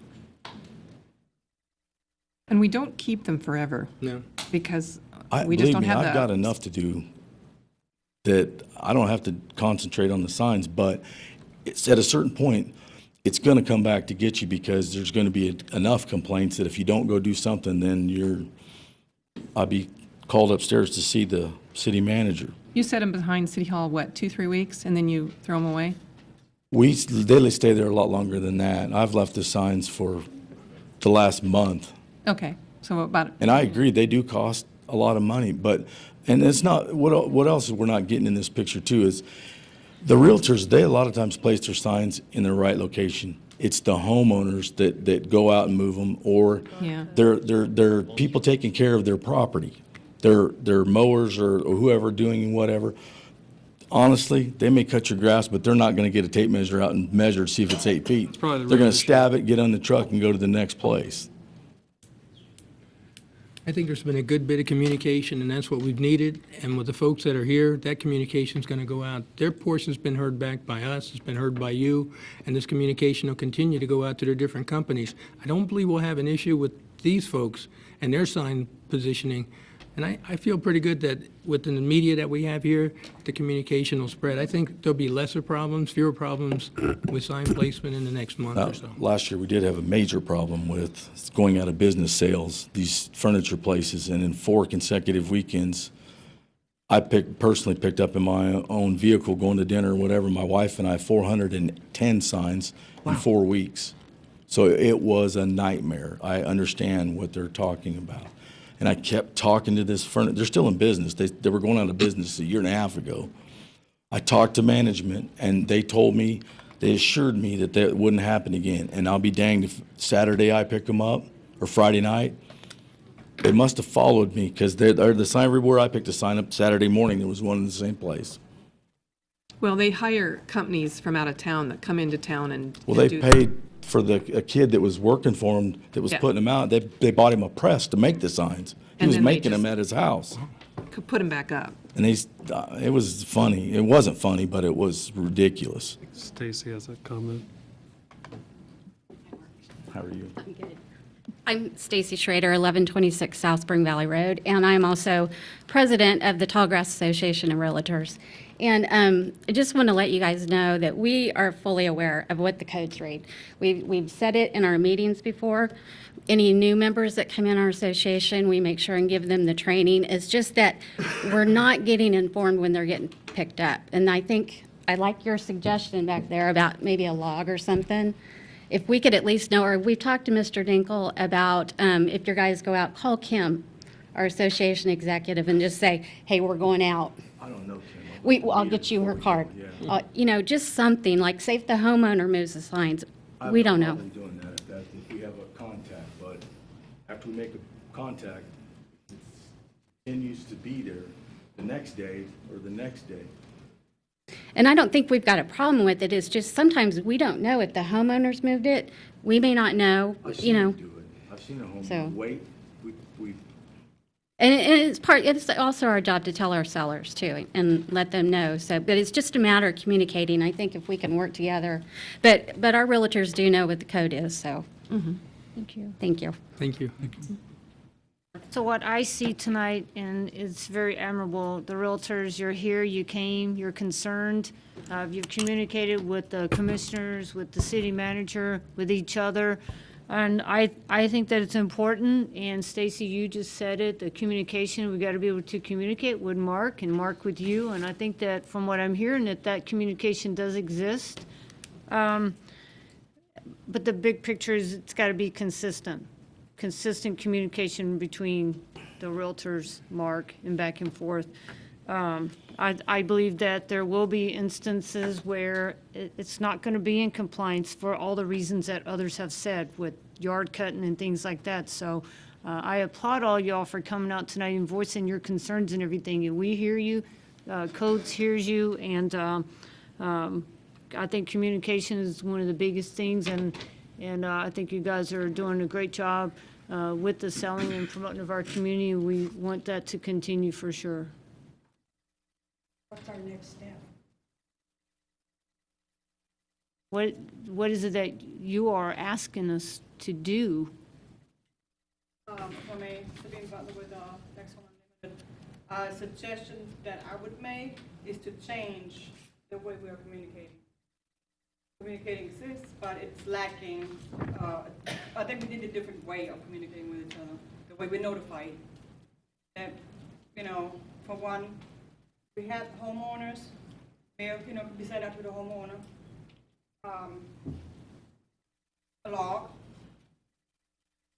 if it wasn't in compliance or wasn't in compliance, and maybe once a week we can get a phone call or whatever. But it's just the way it is. It's inconsistent, like we said before. So the way it exists right now, it's not working.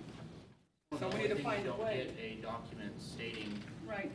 what the violation was and where it was at. Ooh, that's a lot of work. Because it's hard to check on each and every sign every single day of the week. So you would never know, was it moved to be mowed or for whatever reason. But we can't physically go out there to check on every property every day to see if it's in compliance. What if there was a phone log for all the realtors in town, and he had that, and he could text you if your sign's out of compliance? Or the contact for Or the that. realtor, just the one realtor contact. Nice to meet you. There she is. Me too, I'm happy to work with And that's done. It would be best to just do one contact. That's fine, that's fine. Yeah, and I apologize, Kim. I was referring to you earlier whenever I said Tammy. Answers that. Because to contact every realtor would be very time consuming. Go ahead, Red. Kenneth Dunham, Hoover Road. When I drive up Hoover Road to get on Grant Avenue, this, I think it's Club Rose or something that's for sale right there on the corner. There was 2 realty signs, where first there was one, right on the corner. You couldn't put a stop sign there. And then the next few weeks, there was another one right in front of it. So if I drive up there with my little car, I can't see over the signs. And really, if they would think a little bit when they put the sign out, what they're doing, blocking your view, it would be help a lot. But I noticed the signs were removed and they're up against the building. So it was, thank goodness nobody got hit on that corner. Thank you. Good point. I actually confiscated those signs and they came and got them back. And that's another issue. That was a site issue, traffic, vision triangle problem. So that was an easy call. Pick it up, put it behind the building, and then it was, as Mr. Dunham stated, up against the building. So did we agree this evening that Kim provided the card to Mark? You guys note any issues that you'll communicate with her, and then she will do the other, communicate not to the violator. I'll do that if it'll make the process easier. But there again, if we do this, there's got to be some kind of guideline here that if I make that phone call the day before, they have until close, or I don't want to say the close of business the next day, because previously, if your sign was in violation and you've been told, we picked them up. But if I make these phone calls, and I will do it every time we pick up with location or that we didn't pick up, tell Kim that they're in violation. And then if it's there the next day, it will be picked up. 24, 48.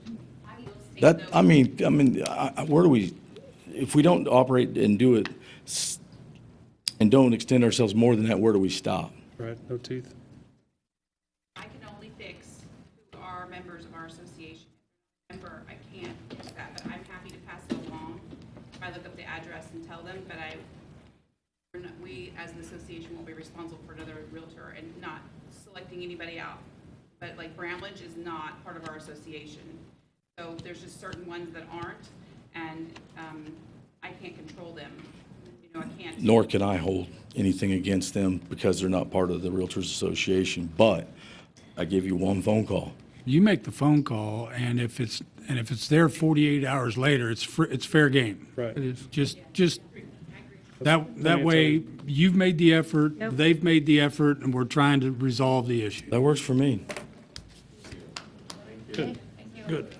Just like to say, at no time are we targeting Mark. We understand the whole issue is the regulation.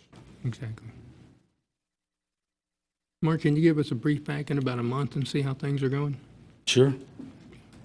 Appreciate it. Not a problem. Thank you. Thank you. Thank you. You guys have a good Thank evening. y'all. Thank you. Can I say something about some people said there was missing signs? Trent Carmen, 830 West Fourth. Darcy Smith could probably tell you today, I didn't bring my phone with me, but behind her office, there was a lady when I was leaving Fat Toads to go home, going through the alley. There was a lady over there. I thought she was throwing trash in Matlock Johnson's dumpster, so I went over to speak to her. Well, she was in fact picking up all the realty signs that were around the trash and loading them in her car. Ooh. I didn't think anything of it, and when I got to my house, I realized that, hey, there's a sign issue already, people saying their signs were stolen. So I called the PD Somebody is and stealing. gave them her tag number, and that was sometime, Darcy could tell you, or if I had my phone, I could tell you, but the PD could tell you they have a tag number, so if you guys are missing signs, that might be where some of your signs went. That's strange. Yeah. Thank you. How would you steal a real estate sign? Leasing up our own. All righty. Thank y'all. Okay, so we're gonna go ahead and move on to the next item, and that was a good discussion on the realty signs tonight. So the next item is going to be the consideration to extend the Junction City Bowles Community Development Block Grant Loan to October the 1st, 2017. Is that you, Mr. Dinkle? I'll start, Madam Mayor. Okay, thank And you. Commissioners, Joe Ellison and his wife have a loan 10 years ago for Junction City Bowl. It was an interest-only loan for 10 years. It expired June 1. As you know, Kansas Department of Commerce Community Development Block Grant Division for this, for revolving loans, has said that we're supposed to go start collecting the process on the past due loans. Joe has informed me, and some of you have been informed as well, that he's in the process of refinancing.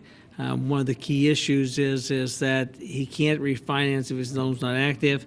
On Friday afternoon, I had a conversation with Debbie Beck at the Kansas Department of Commerce Community Development Block Grant office, and Debbie said she would allow, and we'd have to formally extend it, but extend the June 1 date to October 1 date. At that point in time, if the loan is still outstanding October 1, she'll expect the city to collect it and to start the process. I spoke to Mr. Ellison, and as you see in the packet, there is a loan commitment he has from a bank, so it's all there. So my recommendation would be to extend the loan till October 1, and then I'll work with Debbie to know the paperwork. And then she'll still have to approve it yet, so it's not a given tonight, because I still have to have her approval. But that's what she was asking for, city's commitment. The upside. The upside is Mr. Ellison gets the refinanced.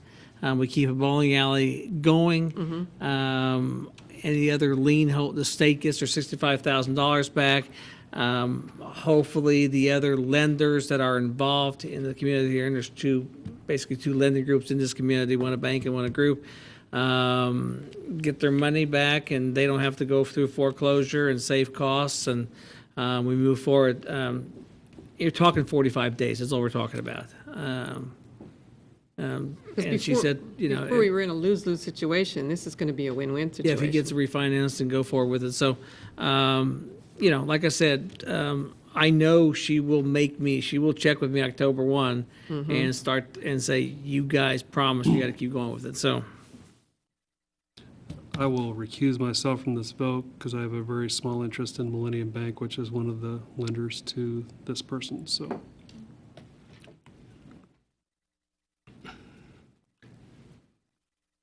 I move to approve the loan to October 1st, 2017, providing the city an opportunity to receive funds owed and would not have the cost of foreclosing against the owner. Second. You guys. Okay, I have a motion and a second. Is there any further discussion? None whatsoever. Okay, all those in favor say aye. Aye. Motion carries 4-0. Thank you. All right, so the next item this evening is going to be our commissioner comments and committee reports, and I'll start out with Vice Mayor Landis tonight. Not really a lot to report. I mean, I think others will talk about some of the events going on. I'm back to full work, full-time work, and taking call on weekends, and so I'm very pleased about that. Lost Thanks your for all razor? the. Sorry? Lost your razor? Yeah. You must I need be to- working hard. I need to borrow yours, I think. Lots of hours. But, No, it's three of y'all with the. anyway, that's about all I have, Madam Mayor. Thank you. Well, thank you. Good. Commissioner Ryan? Attended the animal shelter meeting the other day. They are looking into renovating the other building out there at the shelter that used to be the cat shelter. Of the cat house? I did not want to say Okay. cat house, I but just- yeah, they're going to refurbish the cat house. Going to put a new HVAC system in it and a new floor in it. And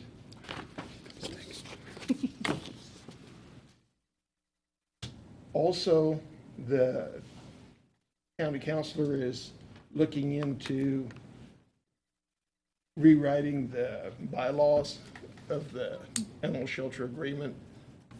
And mostly it's verbiage, he doesn't like the way it's written, January 1 to January 1 instead of January 1 to December 31. It's going to be pretty minor in all.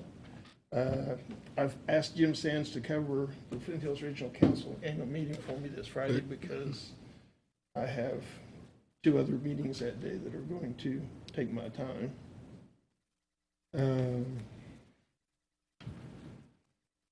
They're both Livermore, Geary County meetings, working on trying to get a grant coordinator in place to start the process on spending the grant funds in the proper fashion to do the most good for the community.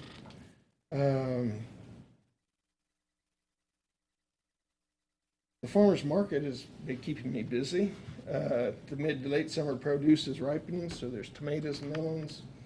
And greens are all very plentiful. There's more vendors every week at the market.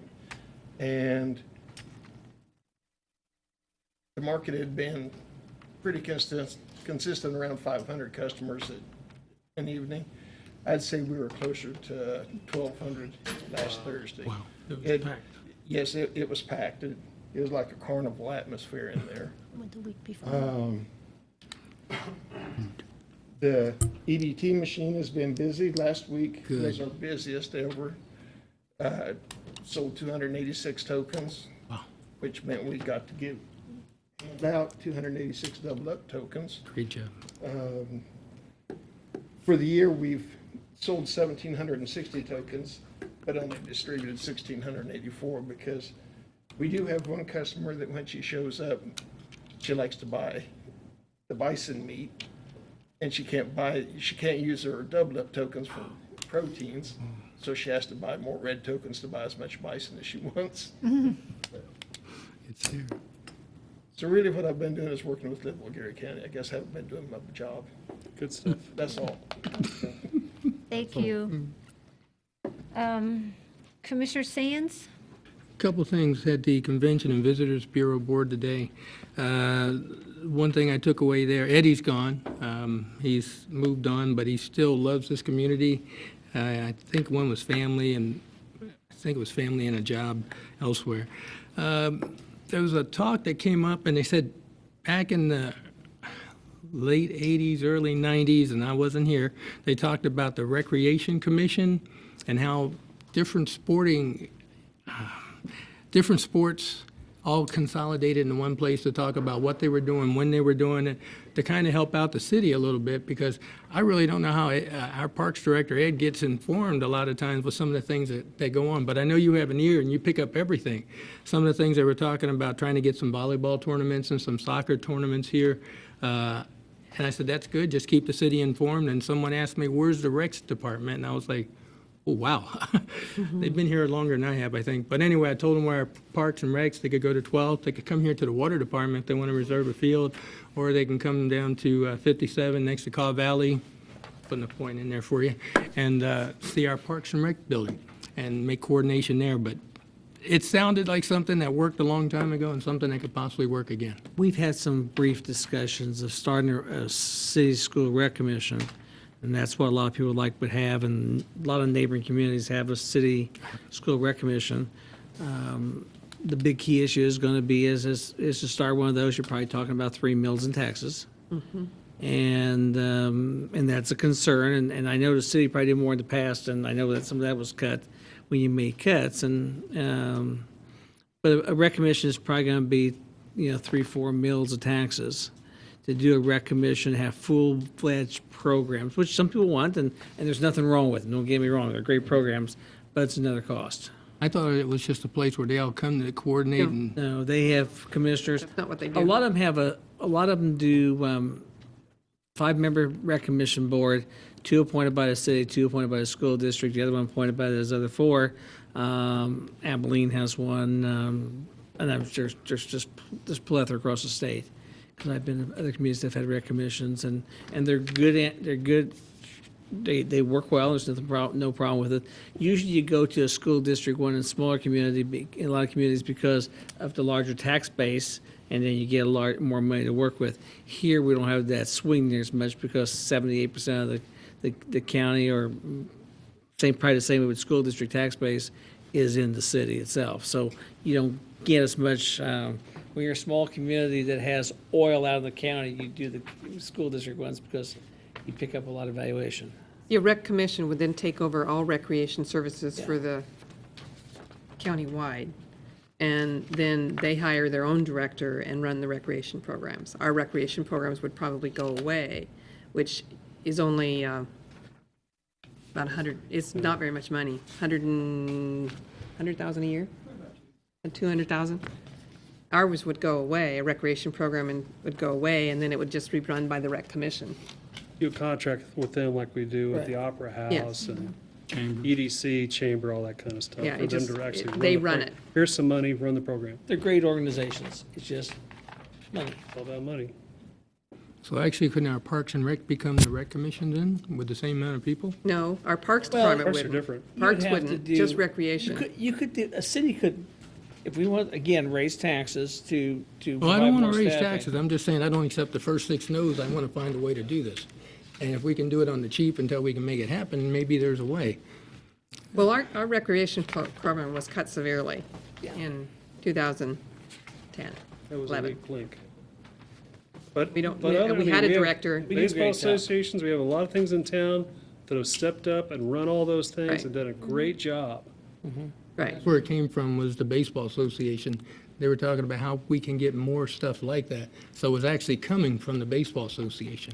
They were the ones that made the recommendation, which sounded great, and it went around the room. So I'm just passing the word. I was there. I don't know what it I is. think it does a good, I know they did a great job with the baseball program this summer. yeah, and we the do. 2 tournaments, yeah. Our Parks Department does a great job with anything that comes here. They're just We trying to used to have a figure out how to. recreation director.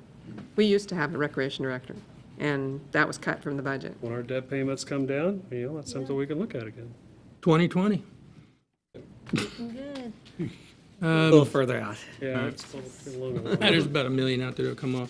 I was up at policy at the league. I'll pass these on. It's an update on capers and the resilience for the league in October, what the schedule's going to be, or September, not October. I brought those back for you.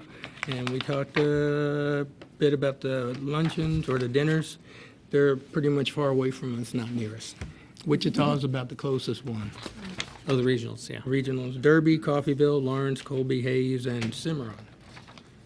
Hayes, I guess, is about. You go Cimarron? I don't know where it's at. Madam Mayor, that's everything I have. Thank you very much. Thank you. Commissioner McAllister? Yes, I'll try and be brief here. The Joint Land Use Study Report is available for download and review at www.fortrileyjlus.com. It is a very good document, very comprehensive. It would be to everybody's benefit to view that and make comment. Next week, there's a lot of events going on in celebration of the 1st ID, 1st Infantry Division 100-year celebration. I would urge everybody to go to as many of those events as possible. Noted is the Vietnam Veterans Welcome Home ceremony that will be on August 23rd at 3 o'clock at Marshall Army Airfield. There will be a division review at 10 o'clock at Calvary Parade Field. I think that's the 24th at 10 o'clock.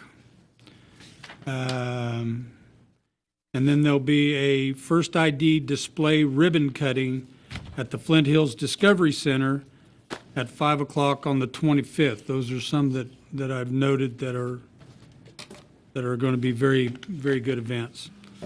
Also, on Monday, the 21st, we will be in a full lunar eclipse. So somewhere around 1 p.m. to 1:04 p.m., somewhere in that neighborhood, Junction City will be 95 to 98% totality. That's a once-in-a-lifetime event, if you can check that out. I'm going to leave float your boat. You have some comments on that, or it was very good, very successful, so I'll leave those. Cool. There has been no movement on the chamber consolidation, deconsolidation discussion. They're still waiting on further financials from the county. Madam Mayor, that's all I have. Thank you. Thank you.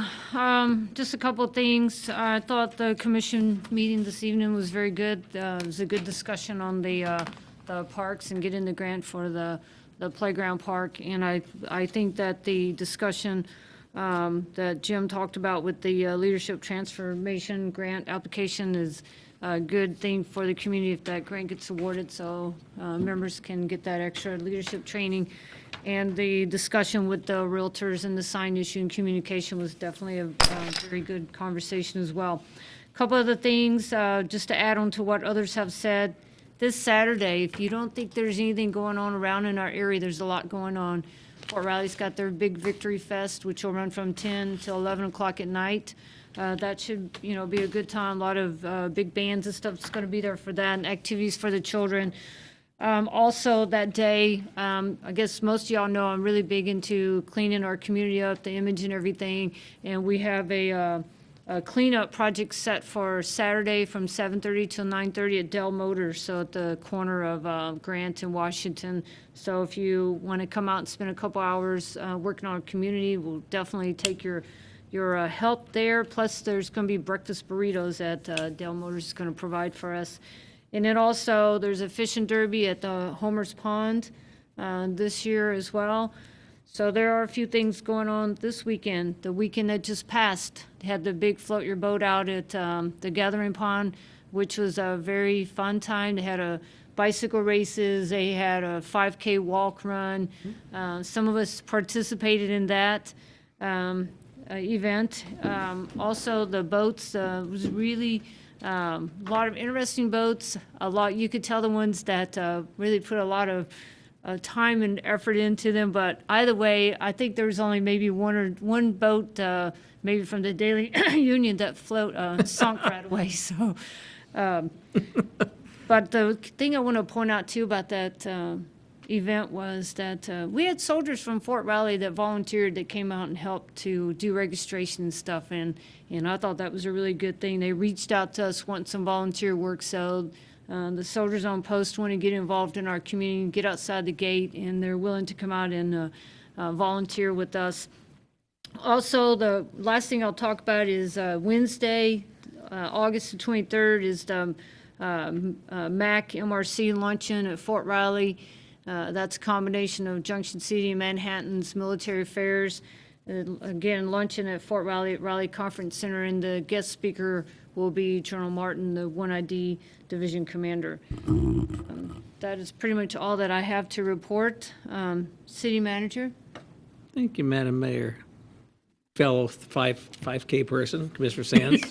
The rest of them, I mean, you know. guys won money. Okay. It wasn't pretty, but we got completed, so. The bad thing about Farmers Market is those people showed up. If I show up at 5:30, the veggies that I want, like okra, are gone. So, I mean, it's great stuff and good stuff. Some things we're working on, of course, Cheryl's financial comments last week were good. You know, we do have debt, and it's going to go a little more out in 2020, but we're going to have some debt issues. But I think when she mentioned we had $31 million available, I mean, again, some of it's tied in programs, but that's numbers you haven't seen for a long time. Some of you may have seen numbers that were a lot further south than that. So it's progress, and I think that it's working, and it's just going to take more time. Been on KDOT's case, as Cheryl made a comment that we had nearly $900,000, nearly $1 million that they hadn't paid us for basically 6 months, 7 months, 8 months for the 76% share they had for the moving the sewer line out there.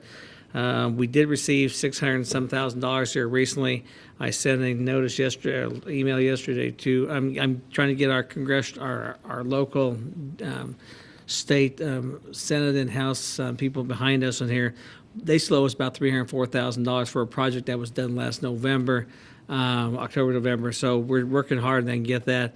I also have contacted them again about their tall grass on 77.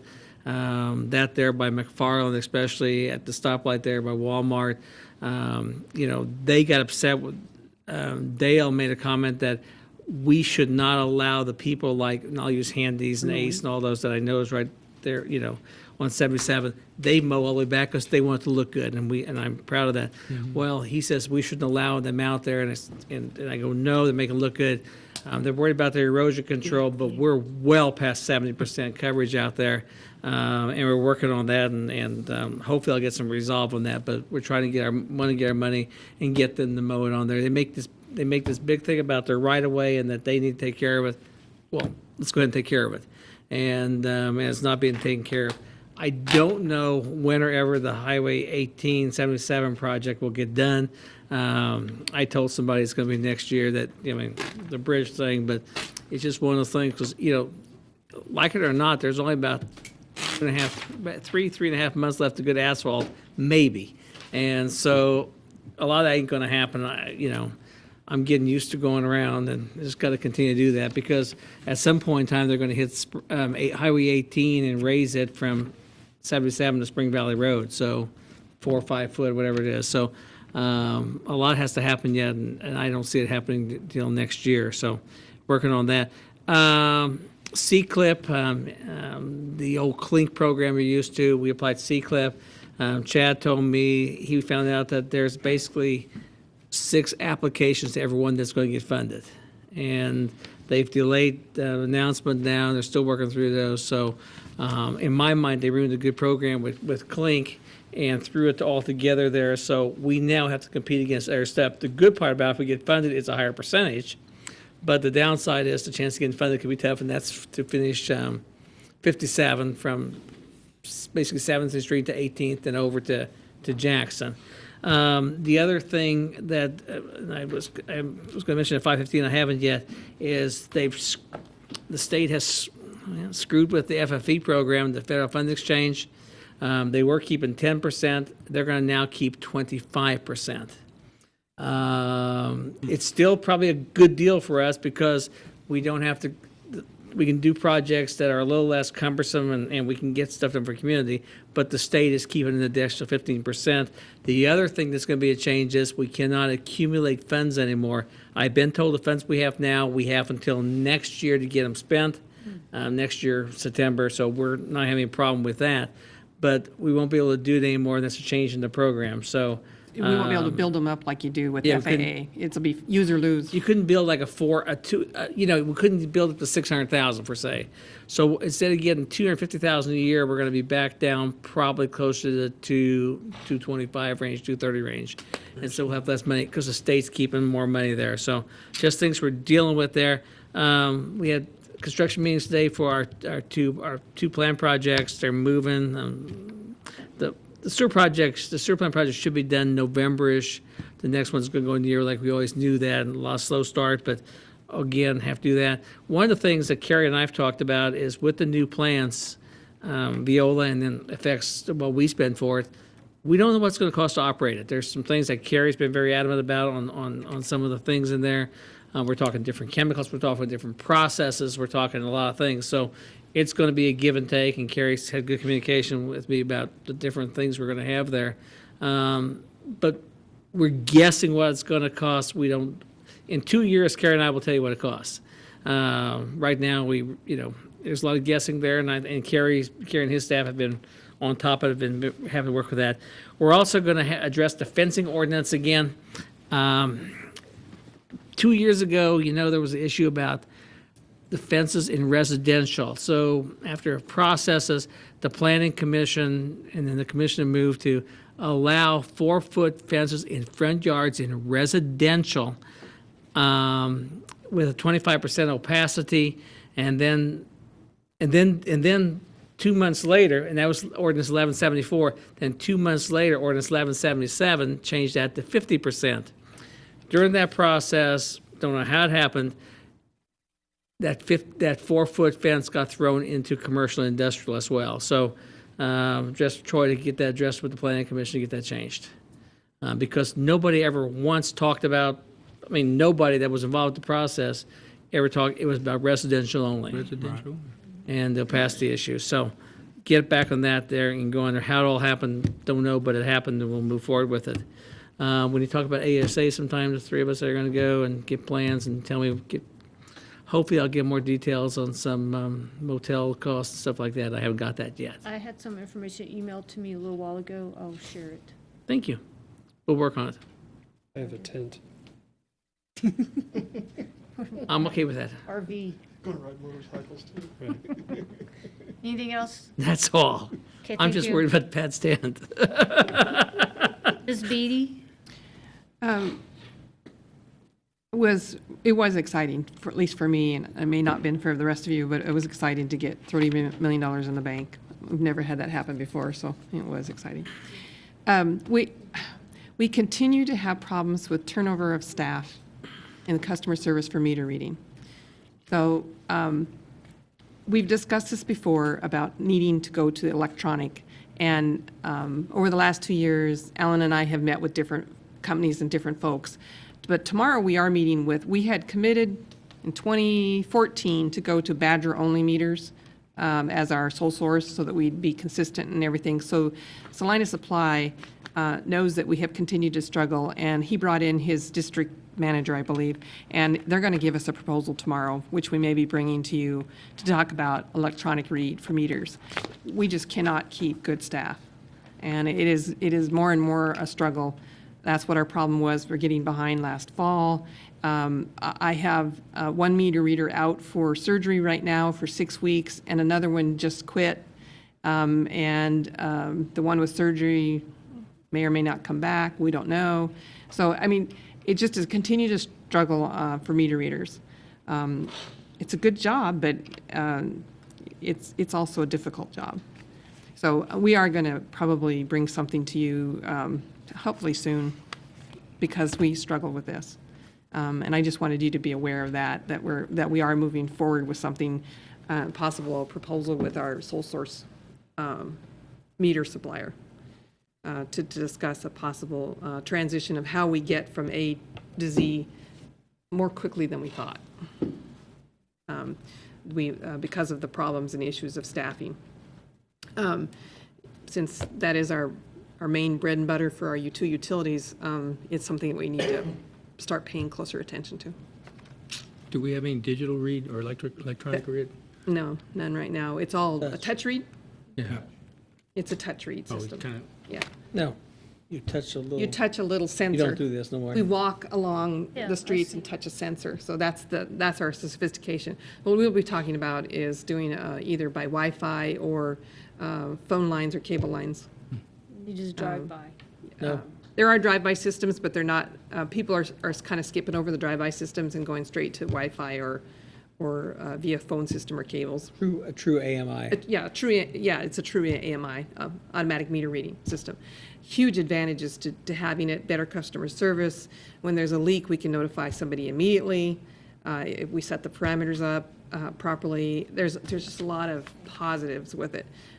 It's pricey, but it's something that a city of this size really needs.